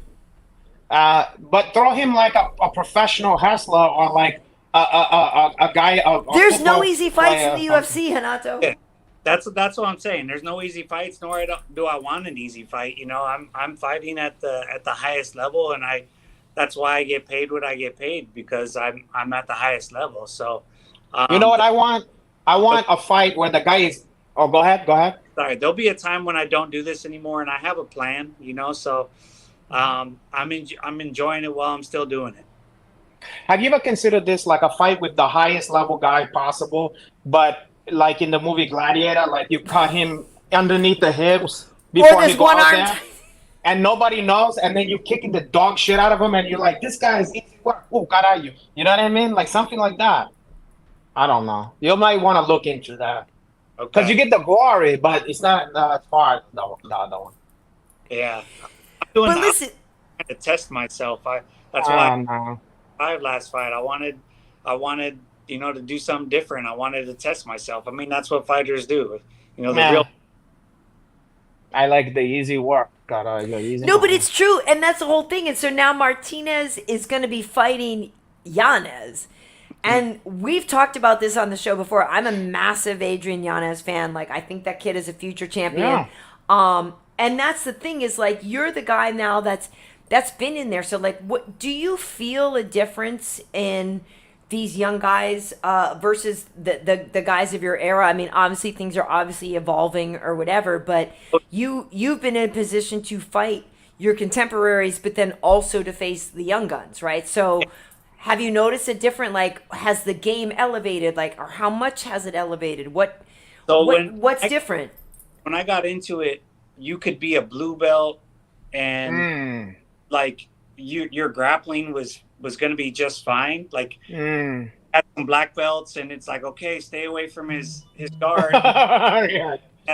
Now, and the thing is I've been able to stay in the game for so long because I constantly have been trying to improve, and I actively never thought of myself as the best, and I was asking questions, trying to be better, and I've continued growing. I feel like I'm better now than I ever was. But the level of competition that the guys that, you know, are in the game now in UFC are so much better to begin with. It's like all caught up, you know. So advantages I had a long time ago are way gone. I've had to improve it. But I feel like the level is just elevated, and I've always known that was going to be the case, and I knew that would be my time to get out. So I'm the level of where MMA is, and I think that it's going to be even more incredible in 20 years. Well, my era was UFC 1 and also Jungle Fights 1. Like, do you think that I'm gonna, if I do a comeback, I'm gonna have maybe your element is like parking lot fights and stuff. No, you think I'd be fine? You just think when I started doing this, YouTube wasn't a thing, and this is what social media, right? So you understand. When I went to China with the UFC a while back, they were asking me what's it going to take for the sport to evolve there, and the government wasn't really big on it then. And so I said is that you guys don't have YouTube, like you don't understand. If I wore a Higgin Machado shirt or a Gracie shirt and you saw somebody from a different academy at the mall, you were like, who the fuck is that? You're like, it's like colors, it's like gang shit. Totally. And then you started seeing kids wearing tap out, and you're like, man, that kid doesn't train. What's going on? And you gotta test them, the kid. It was a lot more like, people didn't share ideas. Now, that's for sure. That's for sure. Get their stuff out there. So you could be on your phone and you could learn. Like, I'm constantly sending information to my guys. Like, oh, have you seen this move? Have you seen this move? This is cool. It would fit your game. That wasn't a thing when you only knew what your coach knew, and going to different gyms wasn't like, it was frowned upon. Right. So of course it was. Creanche. Bringing everyone's level up. So it's incredible with how much these younger guys know now. When I got into the sport, I didn't even know what the guard was. I was like, what? You fight on the ground? I never seen that before. And then and I got good at it. Now my kids watch fights every weekend. Right. Yeah.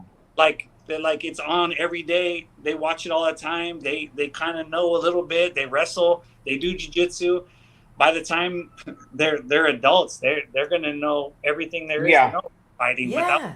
it on him. So, I was giving a best man speech recently at a wedding, and I mentioned, because the guy used to be a student of mine, and I mentioned something about how, because the guy was fat when we first met. He was like almost 400 pounds, and he lost like over 100 pounds. Oh, wow, that's awesome. Doing jiu-jitsu. And I was trying to tell him, this fucking guy went from, he couldn't even, first of all, I could barely get my legs on him, but he couldn't get in my close guard without like tipping over. Like he would just tip over if I even shifted. And I mentioned close guard, and he's like, the people for the most part in the fucking wedding knew what I was talking about. You know what I'm saying? That's insane to think about. Things have changed. Yeah.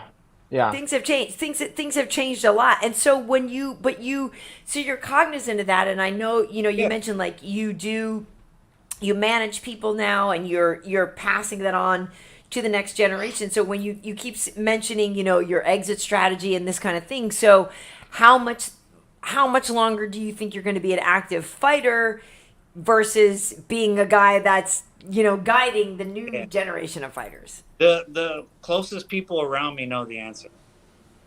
No, we're not. You mean to tell me we're not the closest to your heart and the closest people in your life? No. Here's the thing. Well, I feel like, if maybe I'm wrong, you have nothing left to prove. You've done everything amazing. Like you're already in the Hall of Fame for the incredible fight with Doo Ho Choi. Like, to me, I feel like you could just have an awesome fight, pick up the dub, and be like, I'm good. Like, at this point, to me, it almost like any time you wanted to leave, we'd be okay with you leaving because you already proved everything you needed to prove. But can I put something out there for you? Go for it. Sticking around though, like let's say you have some success in this next one and you win this one. And or how many wins? Yeah, or are you trying to get to a certain number, right? Whatever it is that you're doing. Yeah. But in the same way, you're doing one fight a year, whatever, but you're still in the mix. You never know when that Conor McGregor, like you could bump up against Conor McGregor at some party or something, and he goes, I fucking want to fight. You know what I mean? And you just get that one disgusting that red panty night, like for whatever fucking reason, like there's still like this magical fight that could happen just because you're hanging around, Well, and your name. Yeah, you are a guy that everybody knows your name, and everybody knows if you're fighting Cub, like there's a real marquee, like there's a lot of shine to that. Yeah, you're right. So your name is Cub Swanson. I thought you were singing the Cheers song. Well, because everybody know your name. It's true though. Everybody does know that one. True. But I'm just saying, like, shit, you never know when one of these fights. That's probably what I'm the most proud about, is that when I got into it, I obsessed with like Vanderlei Silva and Shogun and Crow Cop, and I was watching what's his name, the kickboxer, Raymond Decker. Yeah, Raymond Decker, and like these highlight videos, and then I just like, man, I just want a cool highlight video like that. Yeah. And goal was never really to become champion. It was always to become somebody that made a mark on the sport and can kind of like inspire people, like to the way I've always been creative, and I think I've done that, and that makes me the most happy. And you have. It's like, look at Dominique Wilkins. He never won a championship, but for fucking the rest of time, people will be like, the human. You know what I mean? Well, like, that motherfucker was no joke, Yeah. Exactly. And that's the thing, is you have, that's the whole thing. That's what I'm saying. So anybody knows if it's X versus Cub Swanson, you go, oh shoot. Like, it's exciting. You know that it's exciting. Yeah. Like your it's name, not boring. you branded your name as excitement. And then, like I've told you before, and I think, we even mentioned when you were here before, but like, that fight with Doo Ho Choi, which is in the Hall of Fame now, I remember working that fight, and I remember watching it, and all of us collectively were like, holy crap, like we all recognize what we're seeing right here, right? Like, this is different than other things. We've all seen incredible fights, and it's different. And I've asked you before, but we should revisit it. Did you know in the moment how good that was? No, not in the moment. Isn't that something? I was wondering, like, why he wouldn't go down. and then tipping the other way, and then I was literally thinking like, am I keeping him up? Yeah, and then I remember just how loud it was. It was like I couldn't hear anybody. And then what I remember is going backstage and everyone staring at me like you're a ghost. I was like, I've never in my career have I walked backstage. Everyone's so busy, you know? Right.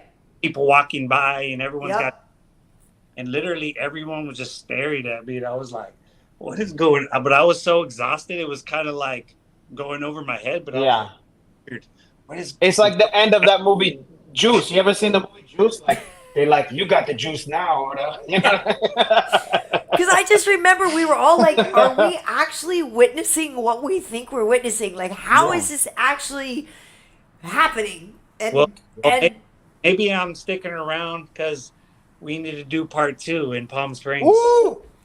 Oh. Right here in the desert. Shit. Well, you know how I feel about Palm Springs. You know, because I've even said to you, I was like, I think I might need to rent your B&B, your Airbnb. But like, Palm Springs is like my favorite place to go because I have a couple of resorts I love, 2 hours from my door, and like. Have you seen the new arena? No, they got I didn't even know they had that. Well, because a lot of tennis goes on out in Palm Springs, which is. They were going to build the arena in downtown Palm Springs, but they always. They don't want to mess up the view of the mountains, so there's always. So they put it off the freeway on Cook, and I'm literally staying right across the freeway.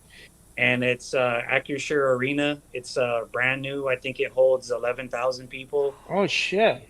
Yeah, it's like half under. Oh, that's a no-brainer. They gotta do that. No-brainer, fully no-brainer. Oh my God, there's and so many Cali fighters we could have here too. You get every SoCal fighter, you know. And Nevada, because honestly, to come down from Nevada, from Vegas, it's really easy. Oh my God. And for that matter, Utah or fucking Arizona, or whatever. Yep. Look, think about how many people come into this town for Coachella Fest. Like, true. It's all the fucking. And it's all the same. It's all the same place. And not even just Coachella. Think of all those fucking parties. There's certain parties every year, like they have. I don't know. Although Elmo's like it's 130 degrees out there. I mean, it's warm. I'm not gonna lie. No, as if it's around. You do it later in the year when it's a little cooler because that's when all the Canadians are here. Yep. And Canadians love fighting as well. So. You're right. You're right. Yeah, I mean, listen. If you could suffer through Nevada, it's not like it's exactly breezy in fucking Nevada. You know what I mean? Exactly. Well, here Tabali saying fans love Cub more than most champions. Exactly. This is what I was gonna say. Is like, even though you know you, I'm sure you had goals, right, and dreams that may or may not have been achieved. But like I said, you're in the Hall of Fame. You're like, there's nobody that doesn't know the value and like the worth of your name. But does it frustrate you that you didn't become a champion, or are you okay with that? Like, are you okay with going, you know what, I effing did a hell of a lot of cool stuff, I'm okay with it. I'm okay with it. What frustrated me that I never got the chance. Never fought for a title in my career on any level of show. That's interesting. And I was the number one contender multiple times and promised. And it was like, nah, we're going to go with this guy. You know what's funny? If you was to ask me, I would lose a bet. If I would have totally said you fought for the title. That you fought for the title. I would have thought you fought Aldo for the title. No, we fought before. Me and Aldo fought, and then Mike Brown and Uriah fought, and then the winners fought. And then they did the same thing.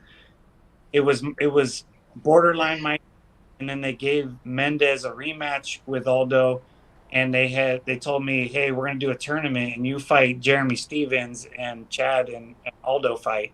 And I was like, that's not a tournament. That's just. They were like, that's me not getting a title fight. Okay, so if Chad, you're like, am I Bilal Muhammad up in this joint? Like, what's happening? That's not a tournament. That's just me not getting. I won, and then I was. It's title fight, and then they were like, you got to fight Frankie Edgar on 5 weeks notice, and I was like, come on, that's fucked up. And then I had to fight Frankie, and then that one I lost that one. God damn it, that sucks. So, Yeah, and It's then, like Raging Bull. You remember? Yeah.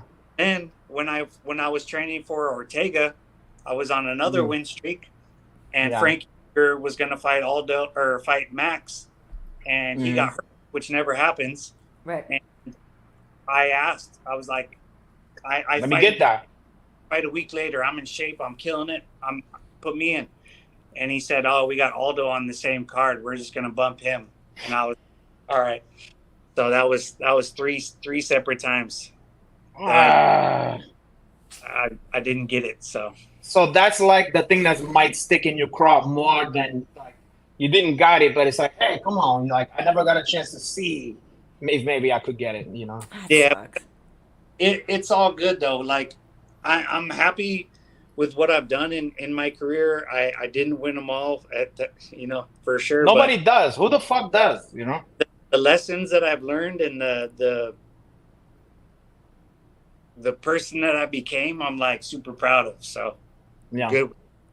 Well, and that's it. That's the thing there. And I'm glad that you recognize that, right? Because for some people who don't know, like, you're a guy that was in juvie. You're a guy that, like, your life could have gone a completely different way. Like, you could be not even here anymore, or you could be doing 20 behind bars. Like, it to me, I know maybe, yes, all these things didn't come true, but, like, you're literally a touchstone of a guy that, like, any real fight fan recognizes what you've done and what you've accomplished and all of that. And I love the fact that you've done these things and you do take time to share that with kids that are in similar situations, right? Like, so you do still go out and talk to the kids in juvie and detention centers, right? And like try to help them know there's a better life, right? And then this year I did a deal with my local school district.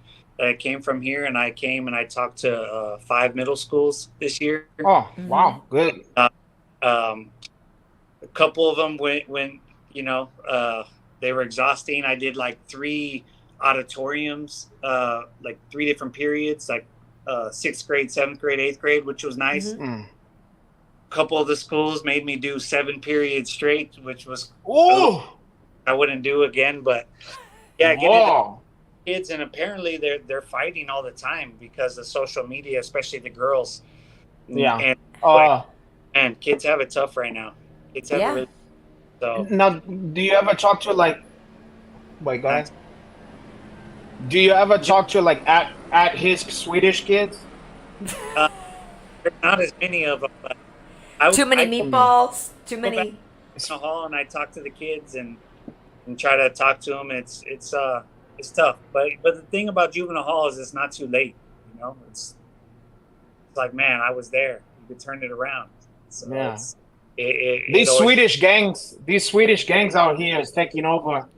Hanato, do not belittle what he's doing. I'm not belittling that. I'm trying to say, man, these fucking Swedish kids is off the hook. Sometimes and I don't honestly, Sweden does have its issues with some of the. I don't know how to. Yeah, but that's like Egyptian kids and shit. No, they're actually Sweden's can be kind of rough because they don't necessarily love some of the people that are emigrating there, and there actually is some tension. There is some tension. Swedish Mexican.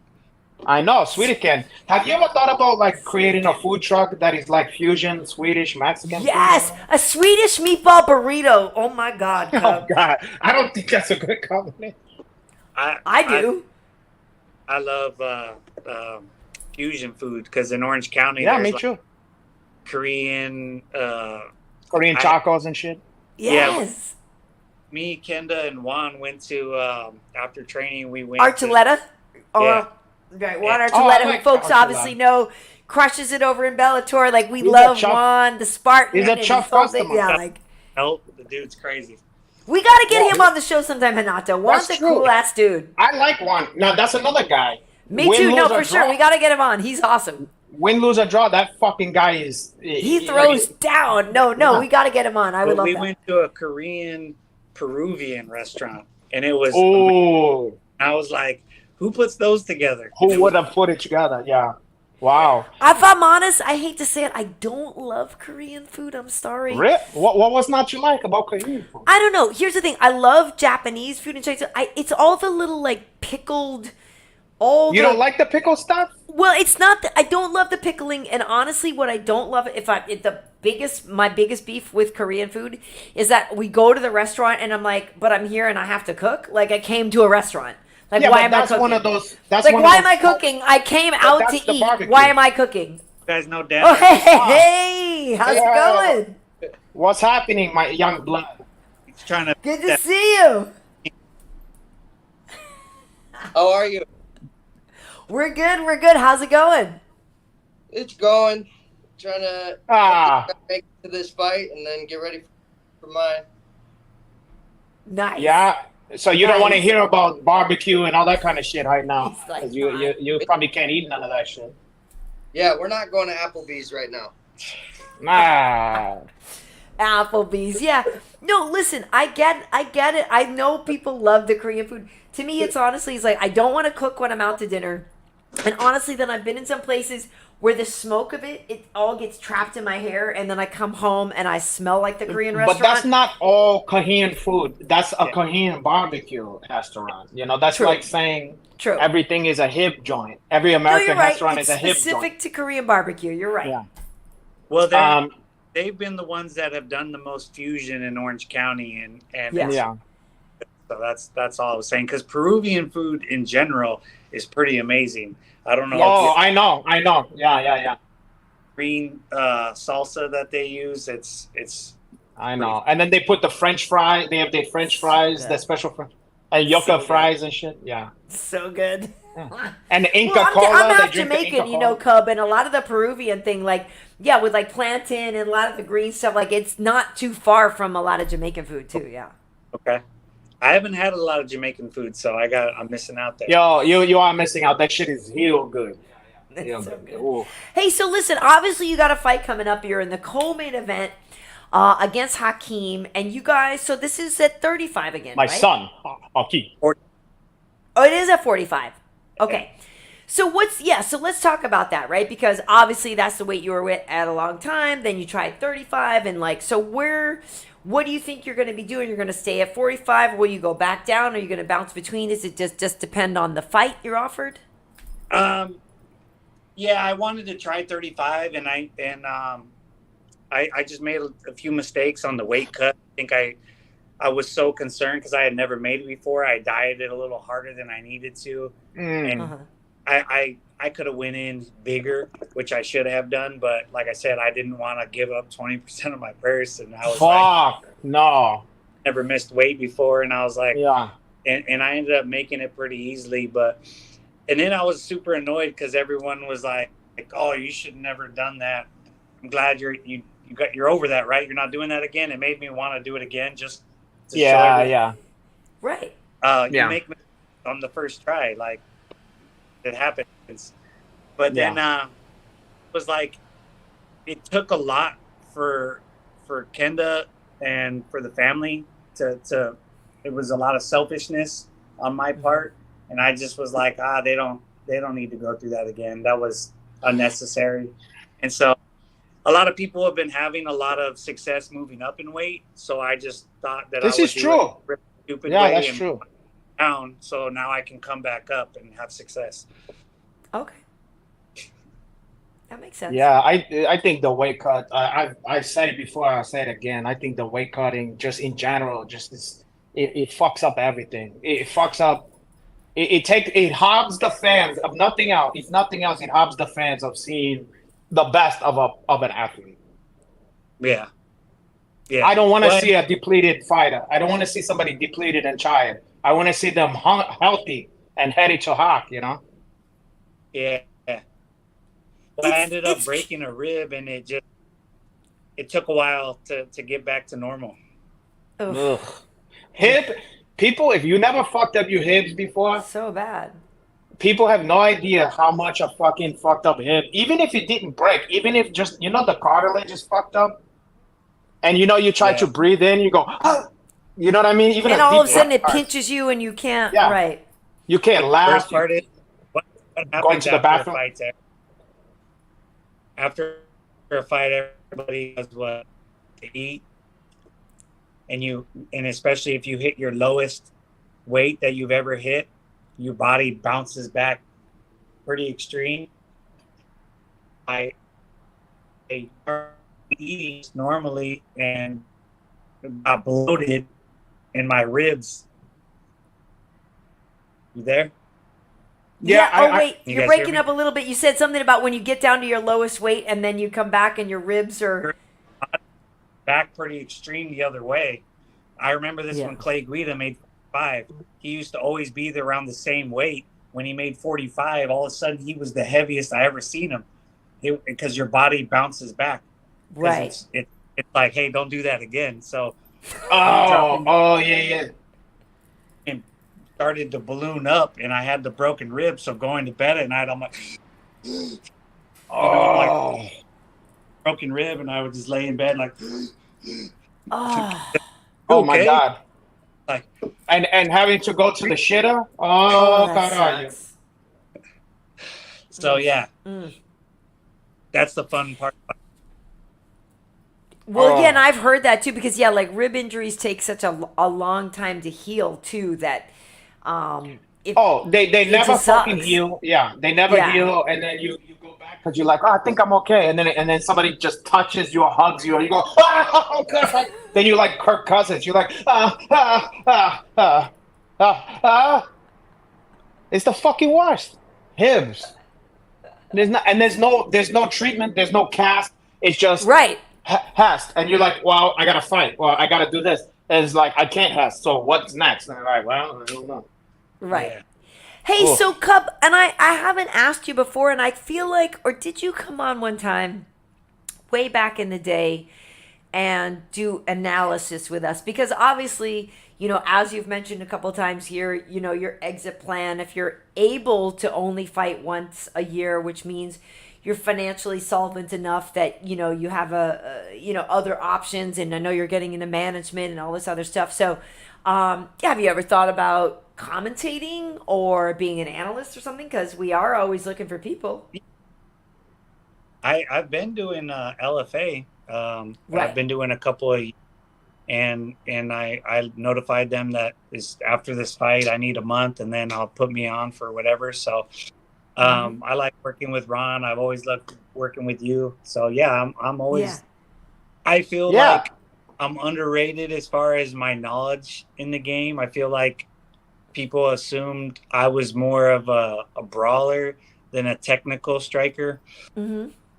So I just don't think people really thought that I was that methodical when it came to the game. But I feel like I'm definitely more of a nerd than people think.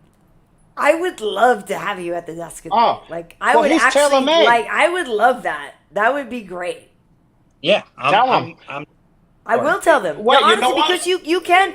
You're right. Like you get it too. Like you get it. You've been around. You've seen it all. Like it's not. Yeah. You know what's the funny thing? I was there when he had his audition because he and Ike Valley Flag, we hung out at the Grove, and then we went to his fucking audition, and I just went there while he was working on his audition, just eating up all the free food and drink and Totally. shit and watching fights and stuff. And like everybody's like, "What are you doing here?" And I'm like, "Cook." And he's doing great, Yeah, I remember. I'll never forget. That shit was funny. No, It was, But the word was that it went good. I heard it went good with you. it did. Yeah. It did. No, and they do. They ask me. They're like, "Hey, who's good?" And you're right. Like I need to remind them that you're good. Yeah, he can speak. He's a good-looking kid. I mean, Yeah. you got a lot, and he got style. I mean, this Yeah. it's kind of like a no-brainer. Yeah, Not to toot your own horn or whatnot. and then when been doing LFA, they've been giving me more duties. So they started me Nice. the last time I went in. The last 2 times I started doing the in-cage interviews, which Nice. I was like, oh man, that was a whole different animal. But I was telling Oh, them, I like, bet. yeah, The- ever since I started getting into the UFC and doing stuff like me, public speaking was natural, acting, none of that. Mhm. And I just always would say yes. And I'm like, I remember when I did that tryout at Fox. He's talking about. I was so nervous. I was because Rashad was. Yeah, I fucking remember. I remember. He was having trouble saying a line. Yeah. As the baseball game was going over, and they were all out, and I was in like the war room, and I was like, "This is stressful." I was like, "What am I doing?" And then once they put me on the studio and everything calmed down, I was like, "Oh man, I feel better." Yeah. But yeah, so I've gotten better at it, and I enjoy it because talking about fighting, this has been my life for 20 years. It's fun. I'm gonna, because honestly, they ask me who I think would be good, and honestly, yeah, I would love to have you come back. That would be a really, really, really, really fun. Like, and honestly, I too think of like myself as, I'm always joke that like I'm the bus driver and all my analysts and everybody is riding the bus, but I always do my best to make sure everybody has a good ride, right? And like that I take them, you know what I mean? I help get them to where they need to be. And like, to me, I like when I'm in a position to, you know, like help shepherd new people on. And like you said, we do. Yeah, Cubby, we got to get you back on. Yeah. And that's when I do my best is I can't lead the dance. You lay me up. I'll lead you there. I'll lead you there. But if you can work with Kruk, like Ron Kruk's great. If you can already be doing the LFA stuff, and I know like Joe Ban, you know, before Alan, because we used to do podcasts together, but before Alan got back on, you know, got up to UFC stuff, like he was doing LFA. I know Kiesa, a lot of these kids, like a lot of them have been doing LFA stuff, and then coming over. That would actually be great. I literally have gotten better every time, so it's been fun. Karyn Bryant, you know what's the hardest part for me in any of the shit, those other events that I did before? Is I don't mind the play-by-play, all that shit is fun, the interviews, all that shit. The part that I fucking hate is, you know, the opening thing that, like, let's say Joe Hogan, I don't know, Anik or something have to do. Or be Anik, probably, yeah. But you know, like that first part where you like you're introducing the event. Yes, because I have to write my script because we get a scenic and I write my. Here's what I hate. Here's what I hate. I don't mind when I have to talk. I hate when the other person starts off and you're sitting there like a bump on a log, and you feel like if you don't smile, you look like you're being an asshole. You're just looking at the camera dead, like. And you're like. You know, and it's the most awkward. But you got nothing to do, so you're just like. It's the most awkward, and people look. I don't want to look like George St. Pierre because he does this. He goes.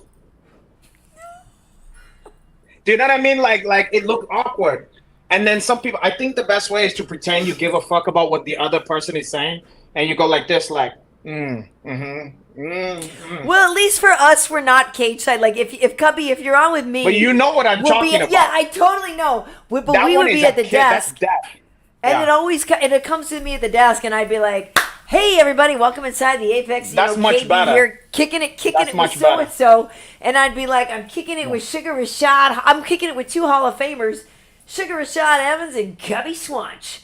Like I could actually see you, me, and Sugar working out together. Well, that would actually be really good. Yeah. I used to work when I first started, but then I realized like I started remembering how it is when I watch, and you're only watching the person that's talking. So what I think about is try not to be distracting. If I keep moving, now I'm being a distraction. So I try just to I know, but. If you just do blank face, you look like an asshole, though. If you just do this. You have to be an active listener, but you're right. But like a lot of time, we're going to be on singles anyway, but you're right. But it's true. But you do need to actively, because there's nothing worse than when the dude, is like dead on the side and like not paying attention. I think it's a medium because it's almost like, you know, when you see an extra in a movie and they're doing too much, like they having a conversation. Right. You know what I mean? And you don't want to be that. Yeah. Oh. Right. You're like, bro, chill. But it's true, though, because that's the thing is you know so much. You know so much, and everybody knows you. And that's the thing is, like, your opinion is instantly valid. Like, everybody knows you know what you're talking about. Yeah. That's the comforting thing, too, is having, you know, the producers and stuff say, you're the expert, and be like, yeah, I am. You know, that little confidence. That's why you're there. Yeah. Right. The more you relax, the better.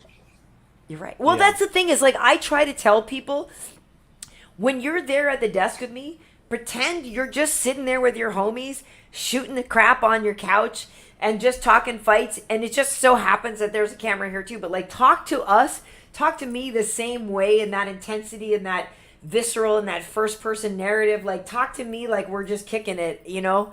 That's really what we want. It's because you're the one who's been in there. Like, you have that experience. You know what it's like if somebody swings a friggin' left hook at your face. Like, you know what it feels like to be 2.5 rounds in and dog tired. Like, that's all we want. Give me that first person narrative, you know? Yeah. It's not, and not actually a fake that version. hard.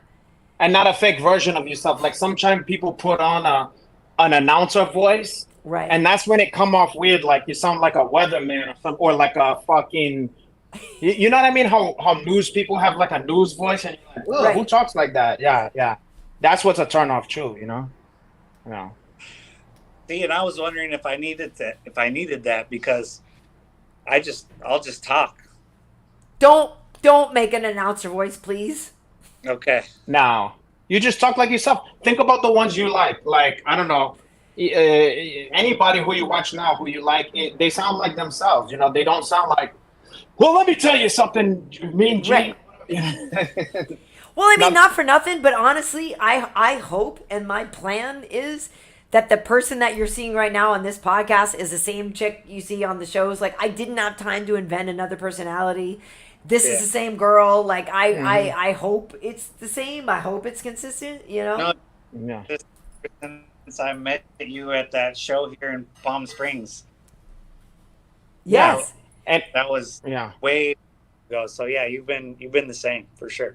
A long time ago. And if you see me on blackpeoplemeet.com or something like that, I'm just exactly like this. It's very easy to talk to me. Easy going.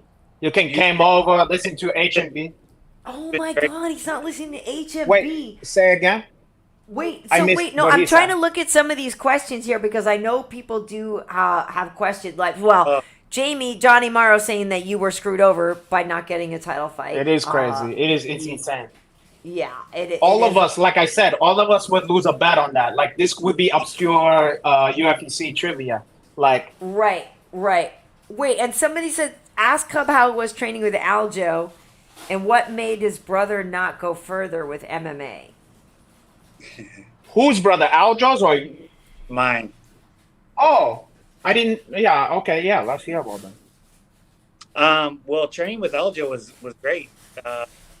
He impressed me. He exceeded my expectations. I could see why good as he is. He does a really good job in the places that I thought that I would be able to be better than him. Uh-huh. He was able to use, different, blending his martial arts well enough to keep me honest and being like, damn, okay, he did a good job of that. And so, yeah, we had a good time and he was super cool. So yeah, I was really impressed. Is that something you could emulate with hard work, or is it like, that's a him thing? Yeah, I mean, everything is hard work. But then again, okay, like take a John Jones, like he could probably teach people all day, and you're not. But their body's their body too, though. Like their weapons. There's also and just something someone's got in them that you know how John Jones can look at something and then just do it. Yeah, that's like me being able to imitate a voice, and then I think it's easy, and then people go, "Oh, I can't do that." You know what I mean? You know what I mean? Or sing. Somebody could carry a tune, and to them it just comes second nature. But to us, we're like, I don't know how you do it.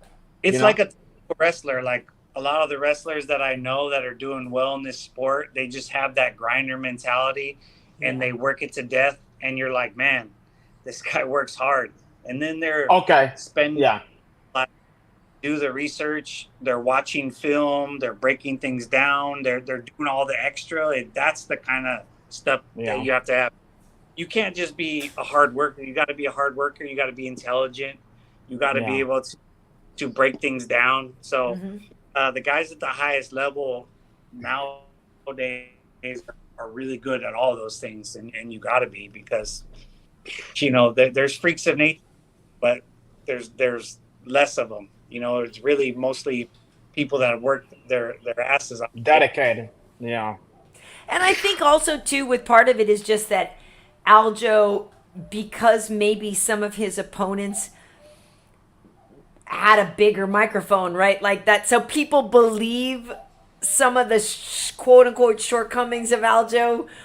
You know what I mean? They haven't maybe actually given him credit for how good he actually is. Like they actually just believed. People his love to hate detractors that guy. People love to hate him. There's Right. something about, I like the guy, but there's So do something I. about him that's hateable. I don't know what it is. Certain guys have Well, it. a lot because everybody, Yeah. not everybody, a lot of people think he faked with the DQ, you know, and with Jan, and so. But look at, I'm half Jamaican, so like Aljo is the guy when he's fighting, I call my mom. I'm like, the Jamaican kid's fighting. You know what I mean? There's a few kids, him and Randy Brown, Rude Boy, Yeah. O'Day Osborne's fighting like that, but like I recognize that, and so I think Aljo, did get a bum rap because of the DQ. It wasn't his fault, and that's why people have just kept that in their mind. Even before that, I used to hunt into a lot of hate of that kid. Like just certain people, they get hated on for some fucking reason. I don't know why. Well, I judge people off of how they bounce back. This is a sport where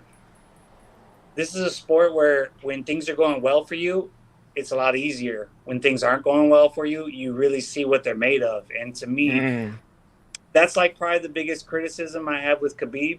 You know, when we talk about is like his strength of schedule, his last little run was pretty amazing, but before that wasn't.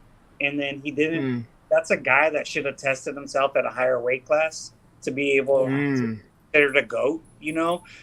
I mean, how many fighters have done multiple weight classes and really laid it all out there? Like I said, Aljamain taking all that criticism and not backing down, and then totally backing it up in the rematch with Jan, and then be surprising. And the last one, Ludo was like, geez, you can't doubt the guy anymore. No, you can't. At this point, you could hate him, but you can't. Right, you can't say shit. Yeah. People deified Cejudo, and so it's like you beat Cejudo, then what? Like what now? Like what are you gonna say to him? Yeah. So like I said, going back to what you were saying, excited about the Yanez fight. Like to me, I'm a big Yanez fan, but he just coming off a pretty bad loss. We're gonna see how a surprising loss. Yeah, and then with Jonathan Martinez, he had that big win over me because I'm a name and whatever. You go into that thinking like, this is a big fight. Then he beat Syed, right? Syed Nurmagomedov. Yep. Which I didn't think that fight, and he pulled it out. So that's two huge wins for him and momentum. So going into this fight, he's got momentum. He's on cloud nine. He's got all the confidence where Yanez has to bounce back from a hard loss. So to me, those are the kind of fights that interest me. Like, how is Yanez going to bounce back? Yeah. Because it's mental, it's so mental at this level. That's the kind of stuff that excites me. If Yanez can come up and put it to Martinez, I'd be like, wow, because that is such a huge, like Izzy. Like Izzy beating Perez, coming back, like that is so crazy.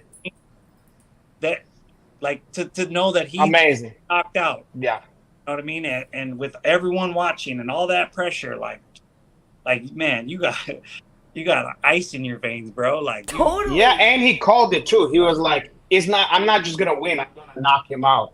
And and everybody's like, well, okay, okay, and everything, all the stuff leading up to it made you, would give you a lot of reasons not to bet on Izzy. And then Izzy's like, nope. Tell the truth. When he did the thing to the son and did the thing sleeping, did you laugh? Yes or no? I did. No, because okay, fair enough. Sitting right. I lost you. Wait, you broke up. Wait, say that again, Cub. Wait, you didn't? Me and Kenda were sitting right behind Pereira's kid.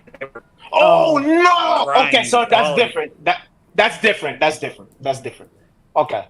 Yeah, it was like, oh, No. I probably wouldn't I either. wasn't No, I got you. because Fuck, he's breaking up. Pereira let. Yeah, sorry. Let's see. We got you now?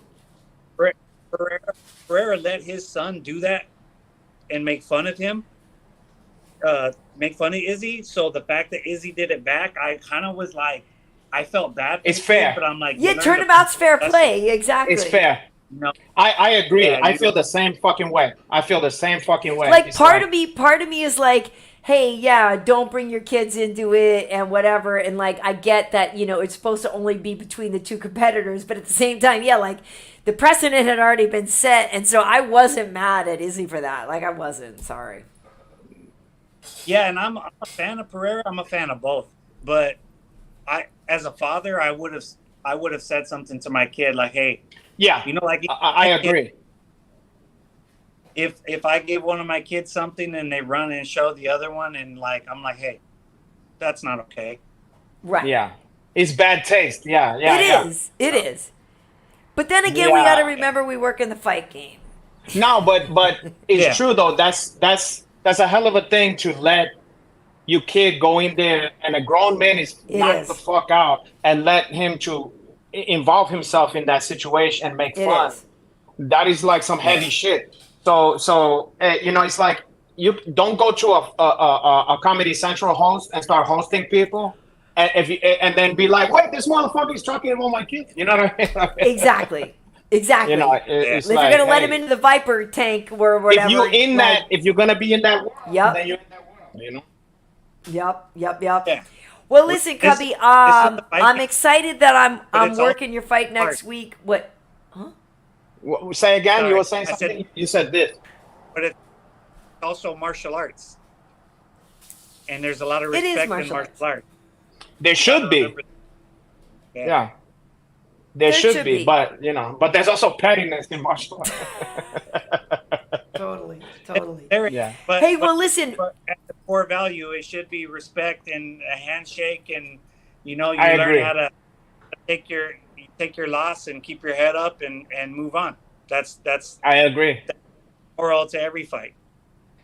That is very true. When we saw 291 and you saw, you can imagine how fucking Dustin Poirier felt, but the way that he approached that shit is the way it makes you feel good, and you go, hey, these two guys respect each other, and they're both going like, hey man, hey, you got me, fuck, good one, nice one, I respect you. And to appreciate the fact that someone just got humbled and humiliated and crushed and still had the heart to say, you did great.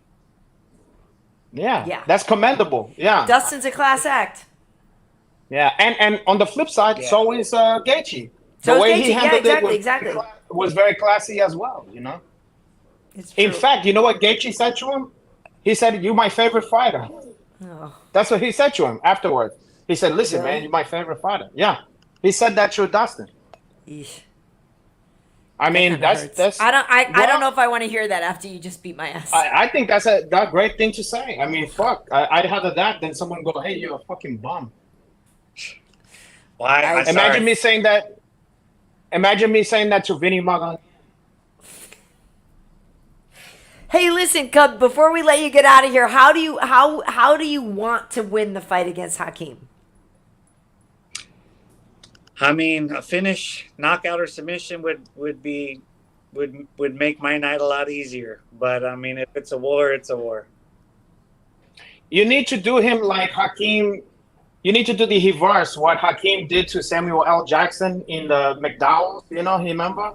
And he's like, "Freeze, you diseased rhinoceros pizzle." Or whatever. Yeah.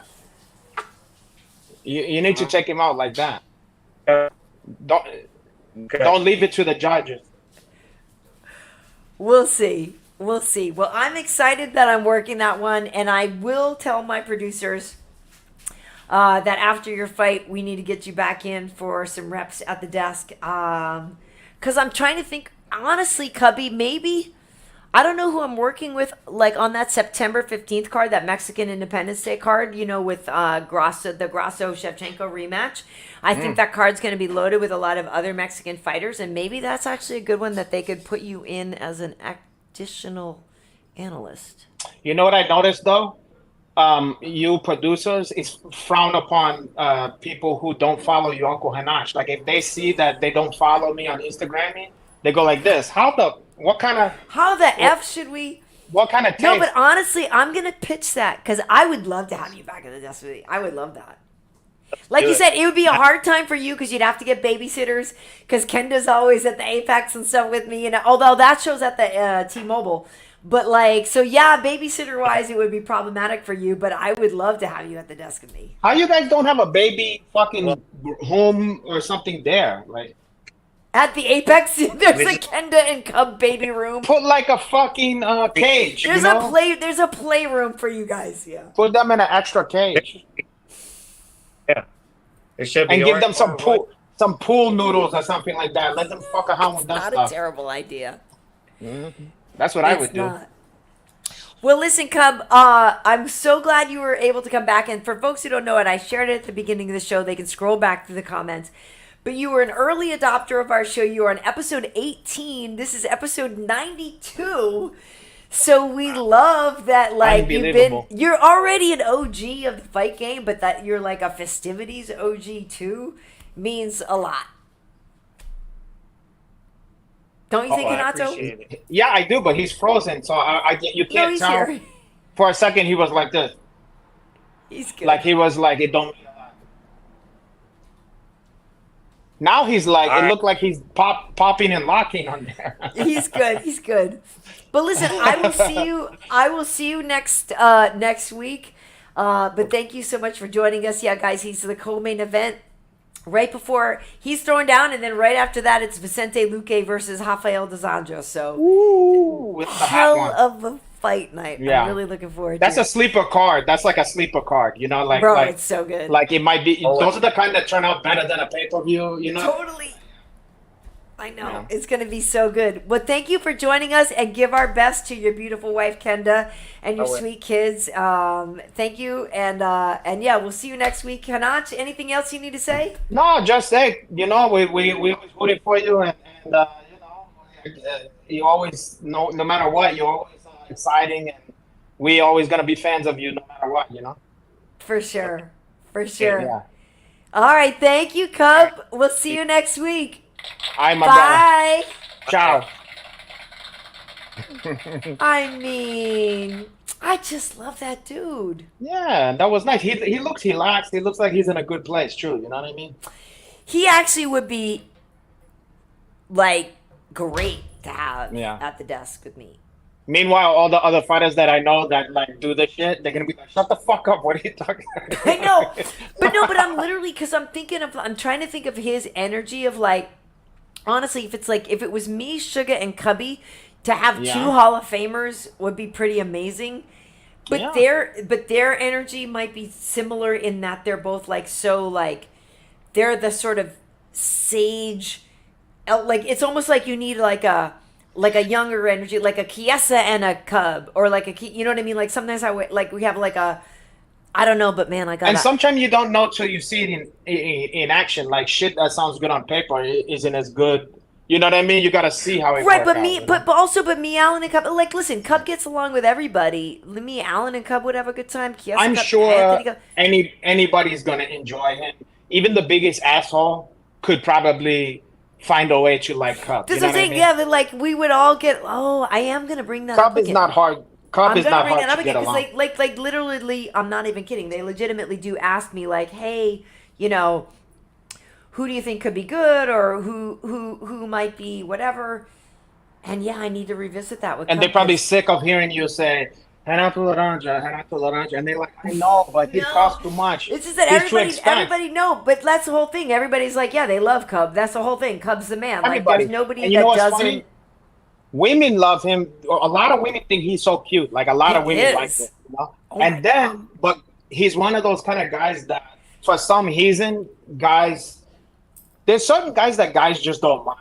You're not mad at him. You know the ladies love him, but you're not mad at him. And you don't mind. Like some guys you hate, you're like, fuck, But somehow you're like, yeah, cool. You know what I mean? Like he's not a guy that, like, guys like him and girls like him for whatever he's. I don't know what the science. I don't know what the science is. I agree, and I think part of it is because he is an OG, right? Like, it's not like he's just some pretty boy that popped on the scene. You're like, no, the dude's got his bona fides. Like, it's friggin' who's Cub. Like, opposite? he did it who's the opposite? The opposite of that would be someone like Hawk. Like, women love him and guys want to punch him in the face. You know what I mean? Like Luke Hawk. Yes.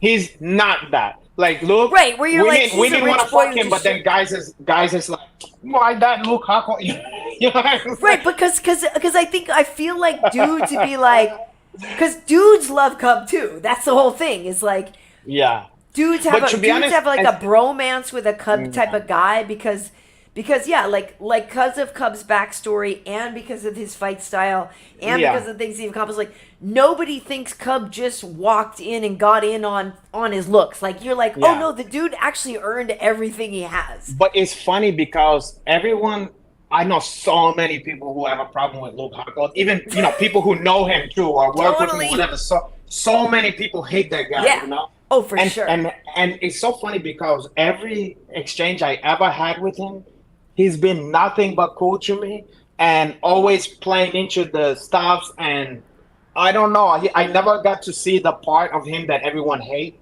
And I don't doubt it. I mean, he had to have did something to help these people the wrong way, But for some reason, he was always cool to me. So I never personally got a beef with him, But enough people have told me so many stuff, like where they can't stand the guy, that there have to be some truth to that shit, But for whatever reason, he's cool with me. I will say this. Luke's always been cool with me. Here come the ghetto birds, like I promised everybody. Having open balcony doors on a Tuesday night in Los Angeles, you're going to hear the ghetto birds. So I will say that I personally have never had issue with Luke, and he's always been cool with me. But I do know some stories about things that he's done that are terrible. Okay. But then I also understand, like, I also would hear stories of DC telling me things, like, of him and Luke out in the clubs, and it was funny to me how they would, like, equally try to cock block each other and, like, do stuff like that. Like, there's a lot about Luke, I guess maybe because I do know more about him than other people, that I think he's he invites some of the grief he gets because But like, okay, I'll give you an example. Like he earned some of the grief he gets. Let's just put it that way. But he for the reputation that he get, when he was the champ and had the belt, I remember he was on a podcast that I was on. Like we were both on at the same time, but like he was via somewhere else. I was in the studio or whatever. And we started talking. And I started like saying that I want a cut of his jib. I want to taste at the try, whatever. And then he started going hide into it, and started going like, I want that fucking fight. Like he was building the shit up, and playing hide into it. And a lot of guys would be like in that position. Like wouldn't give you the time of day about that stuff. Right, but that's because he knew he was hot and he was secure and he wasn't really that worried about it. But he was having fun with it, and he was bigging me up, making me be like I'm a valid. I deserve the next title shot, and like I playing it like it was heel, like he heel. Yeah, and I appreciated that. I go, you know what? He don't have to do that shit. You know what I mean? No, he's no dummy, and that's the whole thing. Is like I said. I've always gotten on with him, and I remember people used to think he was so hot, and I was like, I don't get it. And then I met him, and I was like, okay, I get it. Like, I can see the appeal. No, honestly, I had some people that I worked with that were so into him. And then I remember meeting him, and I was like, okay, I see the appeal. He's not necessarily my type. Well, he looks like a quarterback. He looks like I see the appeal. I see the appeal. But then, like I said, I heard a few too many things to where I heard too many things where I was like, well, he's definitely not my type. Yeah. But he's a scoundrel. He's a scoundrel. Right. Yeah. Right. But anyway, at any rate, Anyway, Cubby's awesome. I would love to Yeah. work with him. I think that would be. Well, I hope that works out because I do too. I'm actually going to bring that up again and revisit Yeah. that. So here's the thing, Hanato. I'm not sure where you want to go first and foremost. Well, first and foremost, I don't want to go too much longer because I feel like we're giving them too much of we a good have stuff. given them a lot. So that's what I'm saying. We didn't even really react to 291, which we can a little bit, but we also have a Chidi's Choice looking ahead for the week ahead. Sandhagen fought, so we could talk. Listen, give them a Chidi choice and let's Okay. see what happens. Okay, so here we go. We'll do a Chidi's Choice. So mind you, everybody, though, by the way, Chidi correctly last week did pick Justin Gaethje. I know we didn't have a show, but I did put it out. I always put these out for folks who don't know. Chidi's Choice is always going to show up on the Fistivities Instagram and on my YouTube. So even if we didn't have a show, we always do have Chidi's Choices. Chidi did correctly pick Justin Gaethje. Chidi's record now, I believe, is like 26 wins, 14 losses, and 3 ties, I think. It's damn good. It's not So bad. here's I mean, Chidi's- if you just bet with him consistently, you up. You know win what more I mean? than you lose.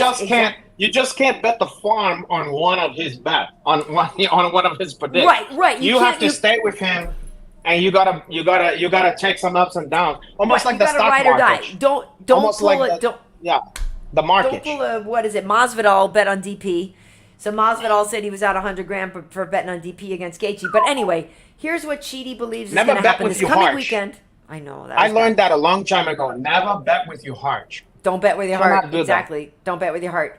And so honestly, last week when Chidi, since you say that, when Chidi picked Gaethje, I went It's tough. because I was like, really, bro? Because everything on paper, everything in your whatever says Poirier.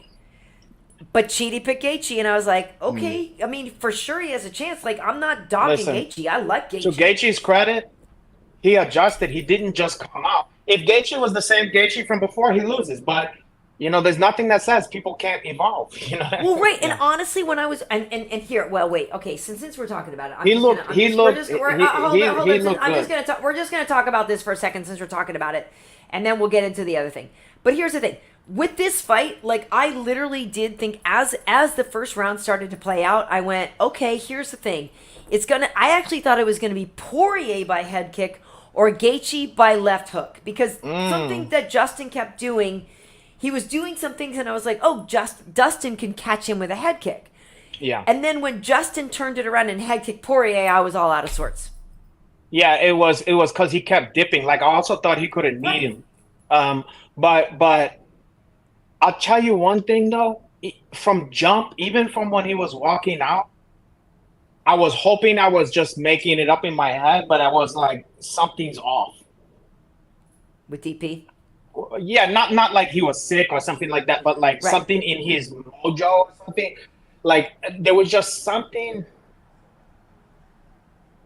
He wasn't doing this, but every time I see a fighter, you ever see fighters come out and they like have this thing where they like look like they're happy to be there and they're like, whoa, I can't wait. It's like, I'm like, you selling this too much. I'm like, something's weird. Like you overcompensating. You know what I mean? Yeah. And like almost always they end up losing. But there was something, I don't know what it was, but I was like, I don't like his energy. I don't know what it was, but I was like a little like, something's weird, something's wrong. And then when he went in there and he kept on wiping his gloves and I know, he kept pulling his shorts up, which was driving me nuts. I was just like, something's fucking not right. And I'm like, I don't know what's going on here, And it's almost like, you know what I think? You know how they were saying, he said at one point, he was like, I don't want that he match. You remember like long time ago, he hand into Gaethje after that fight and said, well, I'm glad I don't have to do that again or whatever. Yeah. I think he would have loved to go the rest of his life without this match. Without this fight, exactly. Like I, as much as Gaethje wanted it, I don't think not that Poirier was scared, but it's like I feel like he was like, I can only go down from here. You know what I mean? Like I just think he was like, I could go to the grave without ever he visiting that one, Well, that's the thing is that Gaethje is always going to be too dangerous of an opponent for you to ever feel like, oh, I can just coast through this next fight and get on to what's after it. Like, you can't. Gaethje you have to be Khabib or Hamzat. Like, you have to have that kind of game where you can just guarantee you can negate the strikes. You know what I mean? Like, other than that, he's always and the way he was performing, like, he was very technical. I mean, he was performing very well. It wasn't just he caught him. You know, he was relaxed in there. He was like, he looked like he fucking knew what he was doing in there. You know? Yeah. And it was like I said, I really did think, though, the way it was playing out, it was going to be Dustin by head kick or Gaethje by I thought about that hook. too. Yeah, I did too. Yeah. But you know what I didn't want to happen? This is selfish. I wanted another bloodbath, which is fucked up because if you like these people, you're like, why would you want to see them go through that? But what I wanted was part 2 of the other one. And so I didn't really, even though I was leaning toward Poirier, I'm a big fan of both of those guys, but my heart was for Poirier. Yeah. But to be honest, I didn't even want him to win like that either. I wanted another fucking like fight of the century kind of fight, you know? So when it ended I was like, fuck. You know what I mean? Like, that's not how, also BMF, like, I want it to be like, you know, hockey, the end of Hockey 2. You know, where like one guy, they both go down at the end. And they're crawling up to the... That's what it was wanting. And when it ended like that, I was like, no, not that. But that was the thing. But at the same... By the same token, though, you could argue the converse of that, in that to win the BMF belt that emphatically is the most BMF way to win it, because Dustin's never been finished. I know, but I feel like it's like a BMF thing. It's like the war of attrition. No, I get it too. I wanted a war. I wanted a knockdown, drag out war, and like you want to see like it ended the way it did. I, like everybody else, was like, what just happened? I didn't want it to end on a technique. I wanted it to end on whose will overcame who's the other still standing, will. or like who could crawl themselves. You know what up. I mean? Yeah. Like that's what. When you see like you know, why do we like you know, Ali Frazier? You know, because it looks like this these Fernando saying they hyped up their friends, saying it was going to be a guaranteed bloodbath, right?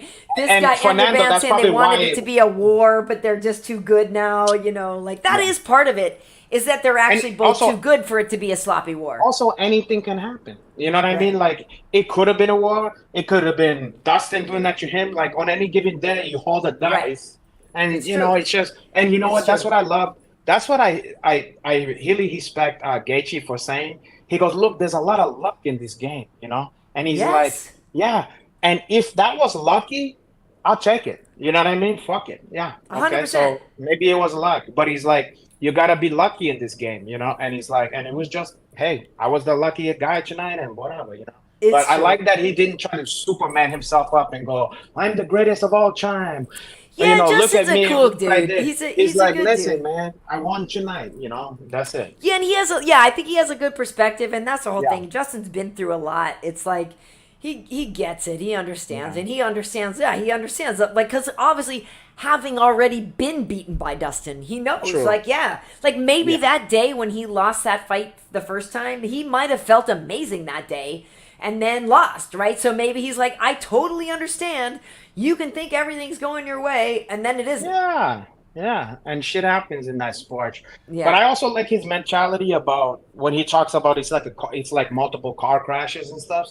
Yeah. What I think is so dangerous about him is he goes toward the car crash. He's made peace with the car crash. That's a dangerous person to fight. Like, that's exactly who you don't in the street. That's exactly who you don't want to fight. You want to fight the guy that's afraid of the contract. You know what I mean? You don't right. Dustin's like, be in there. You know what I mean? And so he's found a way to go into the wave, or like, what's his name? That trainer says, we firemen, we go into the fire, you know? Yeah, he lives in the fire, exactly. You go into the fire, and not everybody has that mentality. And not everybody has to have that mentality. There's other kinds of styles, you know? But it's true, but he thrives in chaos. Like and that's a very dangerous person to fight. To find comfort like the in worst. That chaos, and to be able to be peaceful, or at least to be maybe he's not peaceful, but at least he's present. He's cognizant. Well, You can tell he's he made knows- peace with he's made peace with that being part of the job, and in that it makes him always so fucking dangerous, you know. Although he is fighting smarter now, he's less of that. But like, yes, knowing True, that but- he not only that he has the willingness, but the ability to go into the fire and survive it. Yeah, like that's even in that technical fight, there was a couple exchange that happened for between sure. the two of them where a couple of techniques missed by, Yep. you know what I mean? So, you know, I mean, dangerous, dangerous, I know. dangerous stuff. All right, well, so let's see what Chidi thinks is going to happen this coming weekend with Sandhagen, Corey Sandhagen Sandhagen. versus Rob Hagen dog. Fauch. Rob Fauch, for people who Rob don't Fauch. know, Fauch is a former guest of ours. I'm also from Boston. We love us some Rob Fauch. But He better here's be on what- that Dominican. He better stay off that. On the that Dominican lemon, chicken one, the lemon that pepper wings, baby. The lemon pepper wings. The lemon pepper Hello wings. and welcome to another edition of Chidi's Choice. Today, the Fistivities Bearded Dragon mascot will be choosing the UFC Nashville main event between Corey Sandhagen and Rob Font. Chidi is a gorgeous bearded dragon lizard. What we do is we put He's Chidi down in gorgeous. front of two piles of arugula, but first we take the names and we randomize them. We put one down here. We're going to put one over here. And then You we put put pheromones Chidi down. on He the makes one his that- choice. Now, last week, Chidi did correctly pick Vinaigrette. Justin Gaethje over Dustin Poirier. A lot of people thought that was a little bit crazy, but then look what happened. So this week, Chidi believes Corey Sandhagen will pick up the win. We shall see. We shall see. I suppose that's the safer bet, you know. He's playing it close to the vest. It's the safer bet. He's playing conservative here. It's the safer bet. But, I mean, look, Corey's really freaking good. We all know that. I mean, listen, I'm a big fan of Corey as a fighter, but I So have to say, anytime you're gonna put two guys together and one of them been on Fistivities multiple times and the other guy been on 0 times, take a wild fucking guess what I'm going for. Just guess. I know. Hey, don't take a brain surgeon. So, And the thing is, you know. as I guess at some point I should have asked Corey to be on, but like No, Rob. it's too late. No, it's too late. No, I'm kidding. But so as of Corey now, beating Cheeto was, you know, I mean, that was half, and he deserved it. He looked. Look, I know I've been Cheeto didn't show up that night. I've been a fan of Sandhagen probably ever since the first time I saw him fight. I mean, if you like fighting, you like to watch this guy fight. It's beautiful, you know. But Yeah. he's pretty to watch, you know. But and he's tough, you know. So He yeah, is. So that Mirage fight, that was over on Fight Island. I was at that one. Maybe if we even look close, you can maybe even see me on this one. Like, that's the thing is there's everything I like. I like everything about Corey and his fight style and all Yeah. that. Like, there's nothing about him I don't like. The only thing is Rob Font's from Boston. And like you said, like Well- Rob Font's been on the show. And so my heart is going to go Font. But Yeah. and And he 'cause got a he's Dominican dog, girlfriend. right? And he's got the Dominican and the pepper wings, and he's got the baby, And- but Miss Kayla. But like, there's and so much. Chadi, Chadi, Tyson Chadi Come has on, been you on the gotta- show. His teteammate Yeah. Calvin Cater, the heartthrob. Yeah, if Like, he look win, at- all those guys eat. The whole cartel. That's what I'm is saying. eat. So my heart, like, I love you, Corey Sandhagen. You're awesome. But yes, my heart is for sure with Rob Font. You Hardier and Chartier.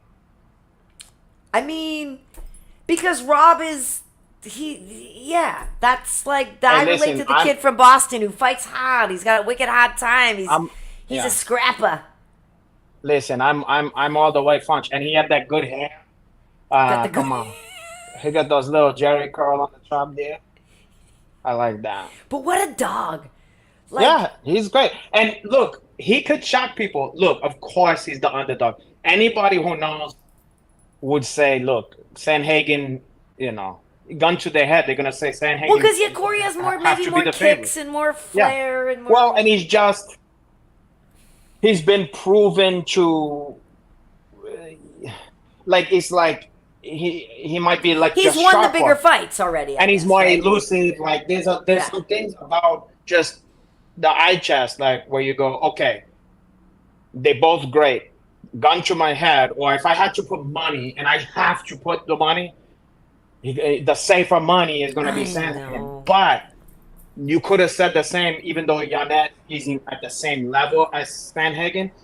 A lot of people was thinking that in that one too. So, and boy, did he just obliterate everybody's expectation. That one. Well, also, gun to your head, a lot of people picked Poirier, and then Justin Gaethje won. Yeah, it's true. So you never know what the fuck's gonna be. Yeah, it's interesting to me. Anyway, that is Fernando said Chidi can smell the lemon pepper. He smelled the lemon on the lemon pepper on that ohogala. He was like, ugh, yeah, lemon. He's like, this smells Dominican ohogala.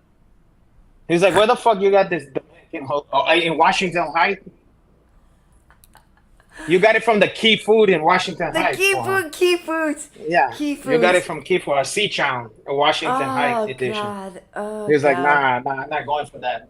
But anyway, well, listen, Lord of the Pie is saying, that Sandhagen might get jabbed up. Rob Fwunch might work that jab all night long. You never know. But God, man, that's a tall order. Sandhagen is tall. It's hard. So you know what's another thing? It's just hard to find the guy. It's like just finding him is hard. You know that, like, it's one thing to avoid getting hit by him, but you also gotta find him, and he's so elusive, the fucking guy. You know, it's true. Hey, so that is next week 8, and I know we can wrap it up soon, but I do Hanato want to get your take. Only because, you know, our guest last show, Jan Błachowicz, who I love. Yeah. This was tough, right? So it was a split decision versus Pereira. Like, it's tough, right? Because it's like round 2 is the one that you wonder about. And I was looking for every Jan victory, and so my brain was like, I think Jan might have squeaked it out, but then he didn't. Yeah. Listen, I'm not surprised at all at the outcome because it was such a close fight. So at that point, it's anybody's game. I wanted them to give it to Jan, but to be honest, I think there was just a little bit of bias because he was just on the show. Like, I think there was just just little bit of bias because of that. I believe that I was seeing that bias because I at the end was like, okay, it's really close. Yeah. But, you know, 1 3/4 rounds to Jan. Like, I was like, look, I get it. It's really effing close. But I thought maybe Jan did enough. But the problem for me was that Pereira sold it with his body language, and I was wanting Jan to have more of a victorious body language at the end of it. Yeah, and it was like you could tell, and I know he'd been there for a while, and it just seemed like, okay, the Salt Lake City, the altitude, and dude, both of them were working so hard. But to me, at the end of the day, it was like, I think Pereira's body language sold it a little bit. Well, him looking so tired was a bad look. Right. I was proud of this for Jan. I didn't think he had, not that, I shouldn't say he had the balls, but I didn't see him being in the pocket, you know. Because he kept giving it back, even though after people started writing him off, he was still giving it back. He was, and even like there were certain points where it started to be that kind of pocket exchanges where it was like, someone's going down, and I was like, boy, Jan don't give a fuck. Like, he was like, I don't care who the fuck. He kept giving it back. Yeah. So, but I have to say, I think his biggest mistake, if I was to be in his corner or something, was when he didn't have the choke, like with like a minute and a half left, abandon the choke and just start beating on the man. You know what I mean? Right. Like, you're not getting it. You gotta abandon that and start and save some of you fucking. I mean, that shit burns your fucking arms out. And that leg, that triangle with the figure 4 with your legs, right? That shit exhausts your legs. And it was like you needed to turn that into some kind of mount or something and just start chopping away, start fucking punching elbows. So here's the other question, though, and I agree with you that I thought it was a smart strategy, to take Pereira down. Obviously, he's such a great striker and all that. And early on, I thought Jan was doing so well, and I agree. Same thing, where it's like, okay, at some point you have to assess, like, am I going to actually secure this choke or not? He or wasn't going to. Out? Like, there was a time when I was like, oh, he's going to get it. Then I became aware that, like, I would almost bet anything you're not finishing. You're not getting this, right? Because you're not using any different tricks. It's the same thing, and he's hip to it. So at a certain point, because that's something I pride myself on, is the back, But there comes a time when you're like, okay, this is not happening. You know what I mean? And in the fight, it's like, okay, so now I got a certain amount of time. Like, am I gonna spend that blasting out my arms? Or am I going to spend that doing damage to this guy? Right. Because, I'm in a great position, but let's do some damage, Do some elbows, do some, So here's the question, though. With all that said, and granted, it's at altitude, and so it's hard to tell, right? Because that people fighting sea level cane, all that stuff. Like, we know altitude fights are hard to judge people by. But when you looked at that, though, then did you say... Because to me, it's like, I think Prochazka beats Pereira. Like, if that depends on how Prochazka... It's hard, right? And, like, it's weird, right? Because if Jamal Hill, like, if I'm looking at Jamal Hill versus Pereira, then I might say... It's weird. I guess I maybe would say Pereira. It's weird with Jamal, right? Because, like, his punches, they seem slow. It's like they're telegraphed. Everybody sees him coming, and then they still land, and he still knocks people out, and he does all this stuff. And it's like, so obviously Jamal has heavy hands, and he's effective, and, like, he's more dangerous than it actually looks like what he's doing. Oh, but absolutely. then to me, when I see Jamal versus Pereira, then I would go, I'll probably give it to Pereira then. Yeah, I mean, he's got the higher striking pedigree, but again, we in mixed martial arts, so to me, I'm not trying to cut down Jamal because he's way. No, I know. Yeah. In my opinion, I think that those three guys you just mentioned, Jamal, Prochazka, Yuri, Pereira, I think any one of those guys is capable of beating any one of those guys. Well, I like Yuri because Yuri has a lot of explosivity and a creativity. I'm more excited about seeing Yuri versus Pereira than Yuri because he's versus crazy. Jamal. But of course, but having said that, Yuri's defense is terrible. Like he will take unnecessary damage. Yeah. And that would be his undoing. Well, yeah, Jamal would knock him out then, right? Because, like for instance, like maybe not Jamal, but like let's say Pereira, okay? Yeah. If he took the same level of damage that Glover dished out to him in the fight where he beat Glover, he would have been asleep. Yeah. So now, do I think he's capable? Yeah, but he gotta change. He gotta stop doing that shit.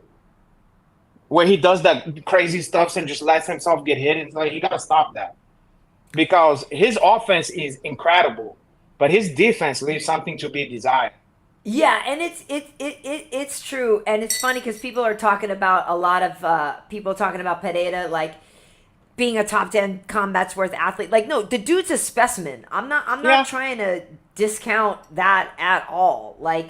Not at all. But Paul is saying that Yuri, with his shoulder repaired, I don't know if you've seen Yuri now, is like he's been posting stuff. He's able to lift weights again and all this stuff. Like he can knock out anybody. That's I'm a big fan. And the thing about Yuri, like that's the thing to me that's so interesting about him is his unconventionality and like the what the hell is like what am I what. I'm a huge fan of him, which is why it frustrates me how much he gets hit, because I love watching him operate. But then he does dumb shit, like because he can't get away with it because he's so tough and his head is like a fucking hawk. But after a while, that's not cute. You know what I mean? Right? Like, no, for that's sure. going to catch up with you, and certain guys you're just not going to be able to get away with that. So being such a fan and wanting success for the guy, I want to see him clean that shit up because it's not funny to take unnecessary punches like that. You don't have to. He doesn't have to do that. Right. You know, sometimes where he's just straight up in the fucking air and it's like boom, boom, boom. Yeah. And then he's like his fucking ponytail's going like that. You don't need all that drama. We don't need that. Like I want to see the wild shit in his offense. I don't want to see unconventional defense. You know what I mean? Yeah. You know what I'm saying? I don't want to see crazy defense where it's like I don't know. It's true. Yes, it's like, and people are saying here in the comments, and various people are basically agreeing with us. It's like, yeah, like that will take you so far, and I don't want to disrespect the other leagues. But that will take you so far, and then you get to the UFC, and you get to the best of the best, and you get to the most technical people, and you're wild, crazy crap. You can't just depend on a great chin. Yeah. It's going to get tested, and you can't just be whatever. You remember his first UFC fight? With there was all this build up and how great this kid is amazing. He almost got knocked out in that fucking fight, fighting the guy. I can't even remember who the fuck it was because he wasn't. I was working it. He wasn't worried about getting hit, and he was doing all this goofy shit. And then once he got himself going, he just obliterated the guy. He eventually finished the guy, but it looked like he might get knocked out, and he wasn't worried about taking the damage, you know. But and I get it. I think he's one of those guys like a samurai. He's like, I'll either die or whatever. You know what I mean? You know, I think he's like slightly nuts, in a good way, but I just think there's a better way to approach the thief. I don't know. I don't know. There is a better way. Like I said, I love his offense 100% because it looked like something out of a video game. It looked like he looked like a Tekken character. You know what I mean? You almost said Tekken because isn't he Czech? That's cute. Oh, making fun of my. No, I'm saying English. I think that's great. Hey, listen. That's heel great. No. Okay, so here's something though, Hanato, that if I'm honest, no. It sounds like you're gonna bring up something depressing. No. Oh, okay. I'm only sad that we may have seen the end of the Black Beast because, like, that shit. Did he really retire? No. Has he really retired? I don't know what to believe. I don't know what to think. I don't want to think the Black Beast retired, but like he's just saying that so he can get a contract. What a way to go! He just wants a nice contract. That's all. He was dropping the mic to get a nice contract. But I'll tell you what a crowd pleaser. I mean, that was the funniest. That was funny. I mean, he delivers. He fucking delivers. Look at this. I know. Listen. He's one of a kind. His fight style and his fucking interviews. I mean, what else do you want from a guy? Because he's like, I don't know. I just thought I'd throw this thing and see what happened. Like, bless his heart. I freaking love that man. They broke the mold. You know, he's just one of those. He's one of one. And you gotta love him. You just let him cook. You know, you just let him sit back and let him cook. You know, there's nothing. Because that's the thing is, I've been there. He's worked with us at the desk, and he has said some hilarious things. And so I hope, you know, when they're like, oh, he's retiring, because I'm like, he's never looked more fit. Who said he was retiring? That was supposedly the thing he said. All he said was, my contract is up. And he said, my contract is up, so we'll see, you know, hopefully we work it out. But if they don't, it is what it is, you know. So basically, I think he's saying, hopefully they pay me what I want. Of course they're going to pay him. If PFL or one of these other fucking ones want to pay me give me what I want, then I'll take that too. So there's no way the UFC is letting that dude go. But I'm saying, I think him saying that shit was a smart move because he's basically saying like, I don't have to be here. Like, you see what I just did for you? The hatings, all the memes and everything I just created for you guys. You could have this, but if you want to fuck it up, that's on you. That's what he was basically saying. That dude is so. Everyone loved that guy. Bless his heart. Yeah. I freaking love the Black Beast. Yeah, I mean, he's got that same attitude, like beast mode. You know, like what's his name? Oh, now of course, because I have beast in my head. The fucking hunting bag. Somebody help me in the comments. Yeah. I know his name every 24 hours a day, and now I can't think of it. I know. Now I'm thinking of it too. Yeah. Help me out, people. Beast Mode, the heel name. Beast. I know. No, he's not. No. Oh well, this is interesting though. Fernando saying they wouldn't be upset with a Black Beast versus Ngannou rematch in PFL. But Ngannou's focused on Tyson Fury or whatever, right? Oh, my fucking guy, Marshawn Lynch. Marshawn Lynch, yeah, beast mode. You know right. how like when Marshawn Lynch say anything comes out of his mouth, it's 100% Marshawn Lynch. My style. friend used to train him too, obviously. My God, I mean, like you could put him on a cooking show, a nature show, a thing with preschool. He's gonna be himself. With no change, right? No matter what, and there's something about that you just don't see every day. You know that. Well, and he had the hair, he had the look, he had the whole. But he's just the way he is. He's just who the fuck he is, and that's what it is with Black Beast. He's who he is, and he's not going to change it. He's just TV gold. Yeah. Like he's just gold For sure. He's gold. He's something else. Well, there were some other things, but whatever. We could just start. I feel like leave them wanting more for him. Exactly. So Hanato, but yeah, I had mentioned at the beginning of the show, this is episode 92, and I can plot out the weeks, but that means only 8 episodes from now is episode 100, which is crazy. We got to plan a blowout. We do need to start thinking about what we might want to do for episode 100. Like, so I was going to say, we'll be consistent for the next few weeks. September, whatever. 2nd, I'm working in Paris, and so that following Tuesday, I'm gonna be over in Paris, so I'm not gonna be able to do this because I'm gonna stay and hang out again. But otherwise, consistently, we've got this. So if people have, guests they want, for those who don't know, and for you as well, I probably should tell you this. I spoke to our friend Light Skinned Heart. And I believe that Anthony will be our guest next week. Anthony Smith. Okay. Because Anthony Smith, for those who need to be reminded, is fighting later this month in Singapore. He's fighting Ryan Spann again.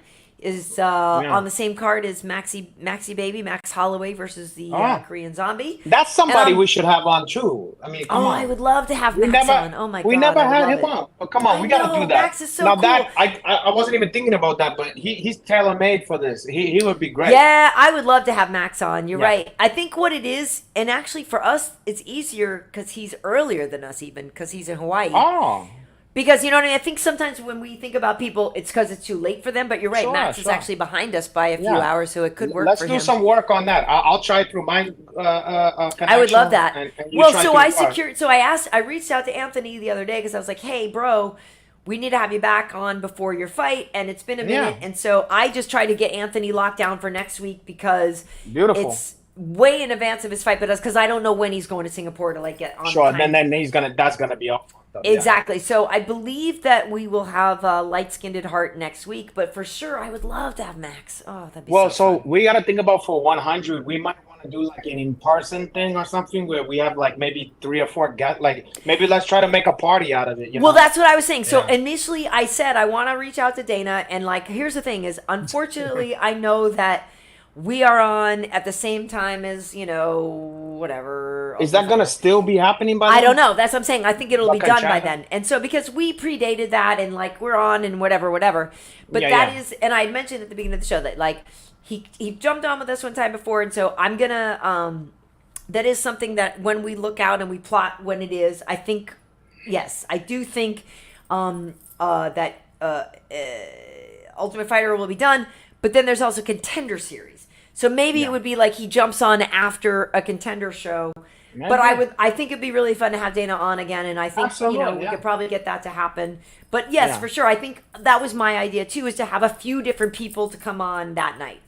By the way, I started watching fucking because I haven't been I used to watch a lot of Ultimate Fighter, and then I kind of got off it. And then I started watching this last season. I'm hooked on it now. I watched all the way to the one now where I was trying to do the next one and it was like this, next whatever, and I was like, no, fuck! I gotta find out what happened. The fights have been good. They have McGregor and the people hating on, and then McGregor making the fucking Irish stew. Yeah, I mean, it's just stupid. I mean, it's the same old shit, but it's fun. I don't know, it's fun. I like to watch those fights. It's good, They talk about hungry. These fucking guys is hungry. Well, know? yeah, because it's also like the veteran Oh, am trying I to get boring back you? in versus. Wait a second. Am I boring you? No. Oh, I notice you yawning while I'm talking. It's not that. I'll remember that. So start saying something about your childhood or your life or your hopes and dreams.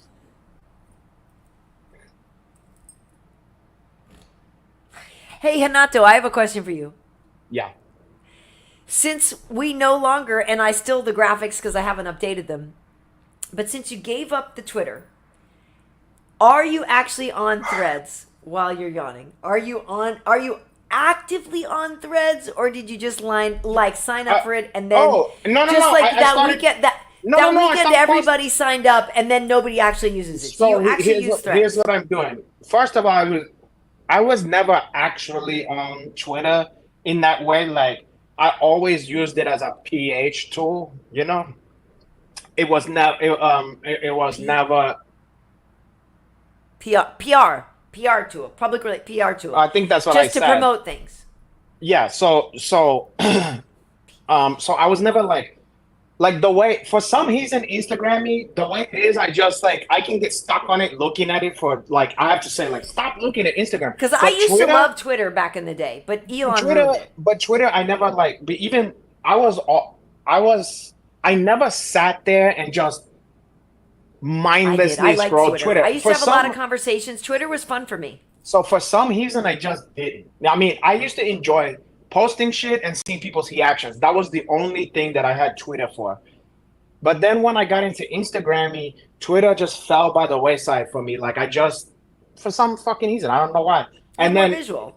To be honest, I was way done with it way fucking before Elon fucked with it. Now it really can go eat a dick. You know what I mean? Now it's even worse. So I fuck that place. I don't give a fuck about Twitter. Well, because it bummed me out because he ruined it. Well, one thing, aside from any of his whatever, the fucking politics or him being a douchebag or whatever it is, or megalomaniac, whatever you can say about the guy, the one thing that I thought was a real stupid move was having people be able to pay for authentication. So now it's just confusing, you know what I mean? I don't want, it's crazy to have the thought that someone could have my name and talk shit to people and get me in trouble for it. I don't like that shit. You know what I mean? That was happening. Some guy have Kevin Garnett, the basketball player, have I know who he is. one that looks like it's the official him. It's called but it's got Kevin. 3 T's instead of 2, and so people think it's. I don't even think it's that. It's just it's just him. It just says whatever. Or D Kevin Garnett or whatever, and it have an authentic. And he's talking shit to people, and he got heel NBA players pissed off at him. He's having to mend fences with people and it's what the fuck are you doing? You know what I mean? Why are you allowing it? It's just it's crazy. Yeah, I'm just bummed because I used to really like Twitter. It was fun. I used to talk to people. You'd have conversations. You talk to your fans. You could have legit conversations. And a lot of my also friends were there. And I do realize now that I'm there and I don't really have quote unquote conversations anymore. And it got burnt out like a club follow or whatever gone. Yeah, when a club gets. When a club is hot and then everybody start going there and then it's not the same thing it used to be. Right, whatever. But it's I still drive by and look at who's there. And then I'm but I don't. Facebook. Right. I used to love being on Facebook. Facebook is MySpace, right? I haven't fucked with Facebook. I mean, I still have it just there. You know why I have it? I'll tell you why I have it. I have so many apps that will sign me out of it. And then go back with your Facebook or do this whole song and dance. So I'm that's the one fucking reason I keep Facebook. The one.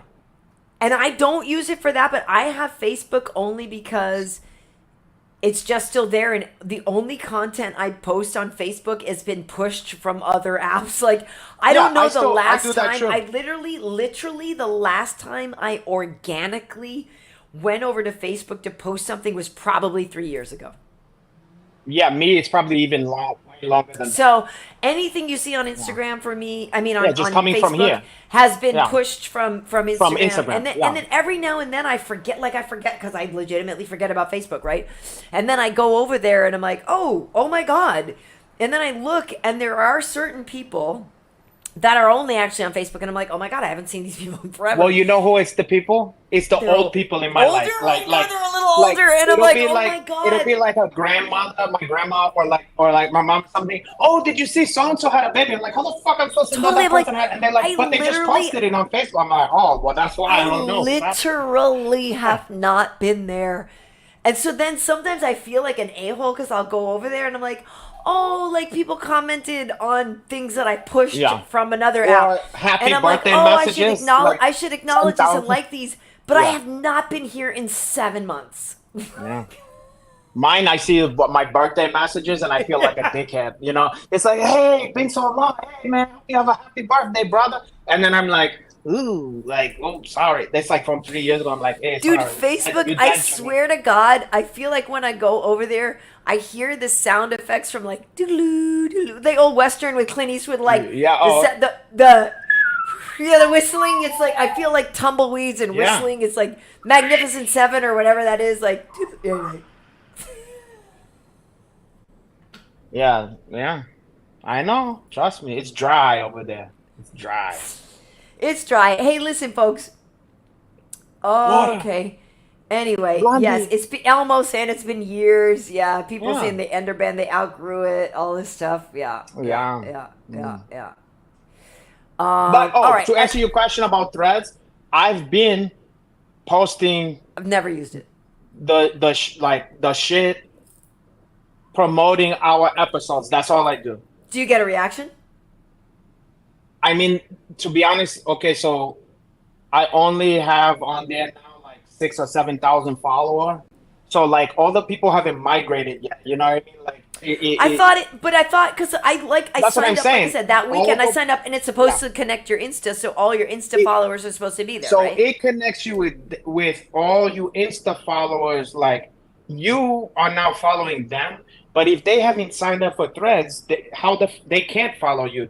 But once they sign up, they're gonna be following you. But like they're just not all my followers are on there. You know what I mean? Because if I'm honest with you, like I said, that weekend I downloaded the app and I have it here, and then it says that it's automatically tied to your Insta, right? So I was like, oh, okay, whatever. But it's not automatically posting. Right, I have not actually opened Threads. I've not looked at it yet. And it looked the same as Twitter. It looks exactly. But that's what I'm saying. So for me, so I still do look at Twitter and I still post. Like I haven't shared anything about these shows on Threads, but I do still share them on Twitter. And I don't know if anybody's there or whatever. It's just a hard habit for me to break. But if I'm honest with you, part of me is like, maybe I don't want to start on another social media. So that to me, I actually got excited because I was like, wait, if all I have to do now is Instagram and my YouTube. Yeah. Cool. Like I was actually excited about not having to do it. It's not much of a sweat to just like. I mean, all I did was take. It's like it's almost like a heat tweet. So you. I guess that's my point. Is like, is anybody there? Like, are people actually using Threads? Is my question. So not to that degree yet, but it's growing. You know what I'm saying? Okay. So it's like I don't think. Let's put it to you this way. I don't think it hurts. All you do is you press. You know, the share shit, you know, and then go. It's not. You just go scroll through what the share options, and you find Threads, and you do that, and it puts it up like as if it's a heat tweet. It's like you have the thing, and then you can say something about it, you know. Okay, I'll try it out, but like I said, no big deal. I'll try it out, but like I said, I there was a part of me that got really excited about the idea of one less social media that I felt like I had to do. I get you. I understand. All right. At this point, though, I'm very hungry, and I also so I need to do dinner, and I also need to. Okay. So where can people find you then? What is your Threads? Oh my God! You know what they can find? Hanato _ Laranja. Can you believe it? Yeah, they can find me Hanato _ Laranja at Instagram and Threads. Trademark Threads. Threads. Well, I am still on that old-fashioned Twitter at Karyn Bryant. but on Instagram it's KB Heat. Over on YouTube, if you're watching this, it's Karyn Bryant, Kary, and Bryant as in Kobe. No relation, but may he rest in peace. So listen, this was episode 92 with the Cubby Schwanch. I'm so excited he was able to join us. And go back and look at, like I said, in the comment section early on, I shared the original episode that Cub was on with us way back when. But for those who don't know, and you told me the other day that Stitcher was going away too, but yeah, I don't know. We post these as audio downloads on all your quote unquote favorite audio download sites as well. All in the one. But it is episode 92, and we've had a lot of fun, and we have a ridiculously awesome guest list of people. So I do recommend that you go back and look at some of our older shows. Yeah. And we got to get some Heat. There's a couple Heat guests we could get too. You know, I'd like to check in on Hall's Namajunas. I know. Yeah. Well, Rose is fighting coming up and changing weight classes. Exactly. Yeah. So I will reach out to her. That's actually a good idea. I should reach out to Rose. Because they was fucking. That would actually. I would love to have Rose back on. They were beyond funny. Maybe we get them from number 100 or something. Maybe we think of who was our favorite fucking humdinger guest and invite them back to the. And we have them coming back. Yeah. Well, we could also do a survey. First of all, who would be your dream guest? And then who of the ones we have would you just like to see again? You know what I mean? Yeah. It's all good stuff. Well, listen, Hanato, it's great to see you. Great to see you. Welcome back. Thank you. Welcome home. I had a good time over there. But thank you, everybody, for joining us. We really appreciate you again. Episode 92. Tell your friends about us if you've never seen us before and this is your first time. Welcome. And thanks for hanging out with us. But yeah, tell your friends. What else, Hanach? Nothing. I was just looking at the comments. Seeing if there was any stupid comments left or whatever. But I don't think anyway. so. I don't think so. All right. Someone said thank something you about for joining us, folks. Okay. And yeah, I'm gonna play this even though it's outdated now. I gotta update it. Where to find us? You're not on Twitter anymore. But anyway, folks, thanks so much. Oh wait, let me put the music on. Thanks so much for joining us, and we'll see you next Tuesday, right? I'll see you in hell, boy. Okay. See you later. All right. Ciao. Bye, everybody. Bye.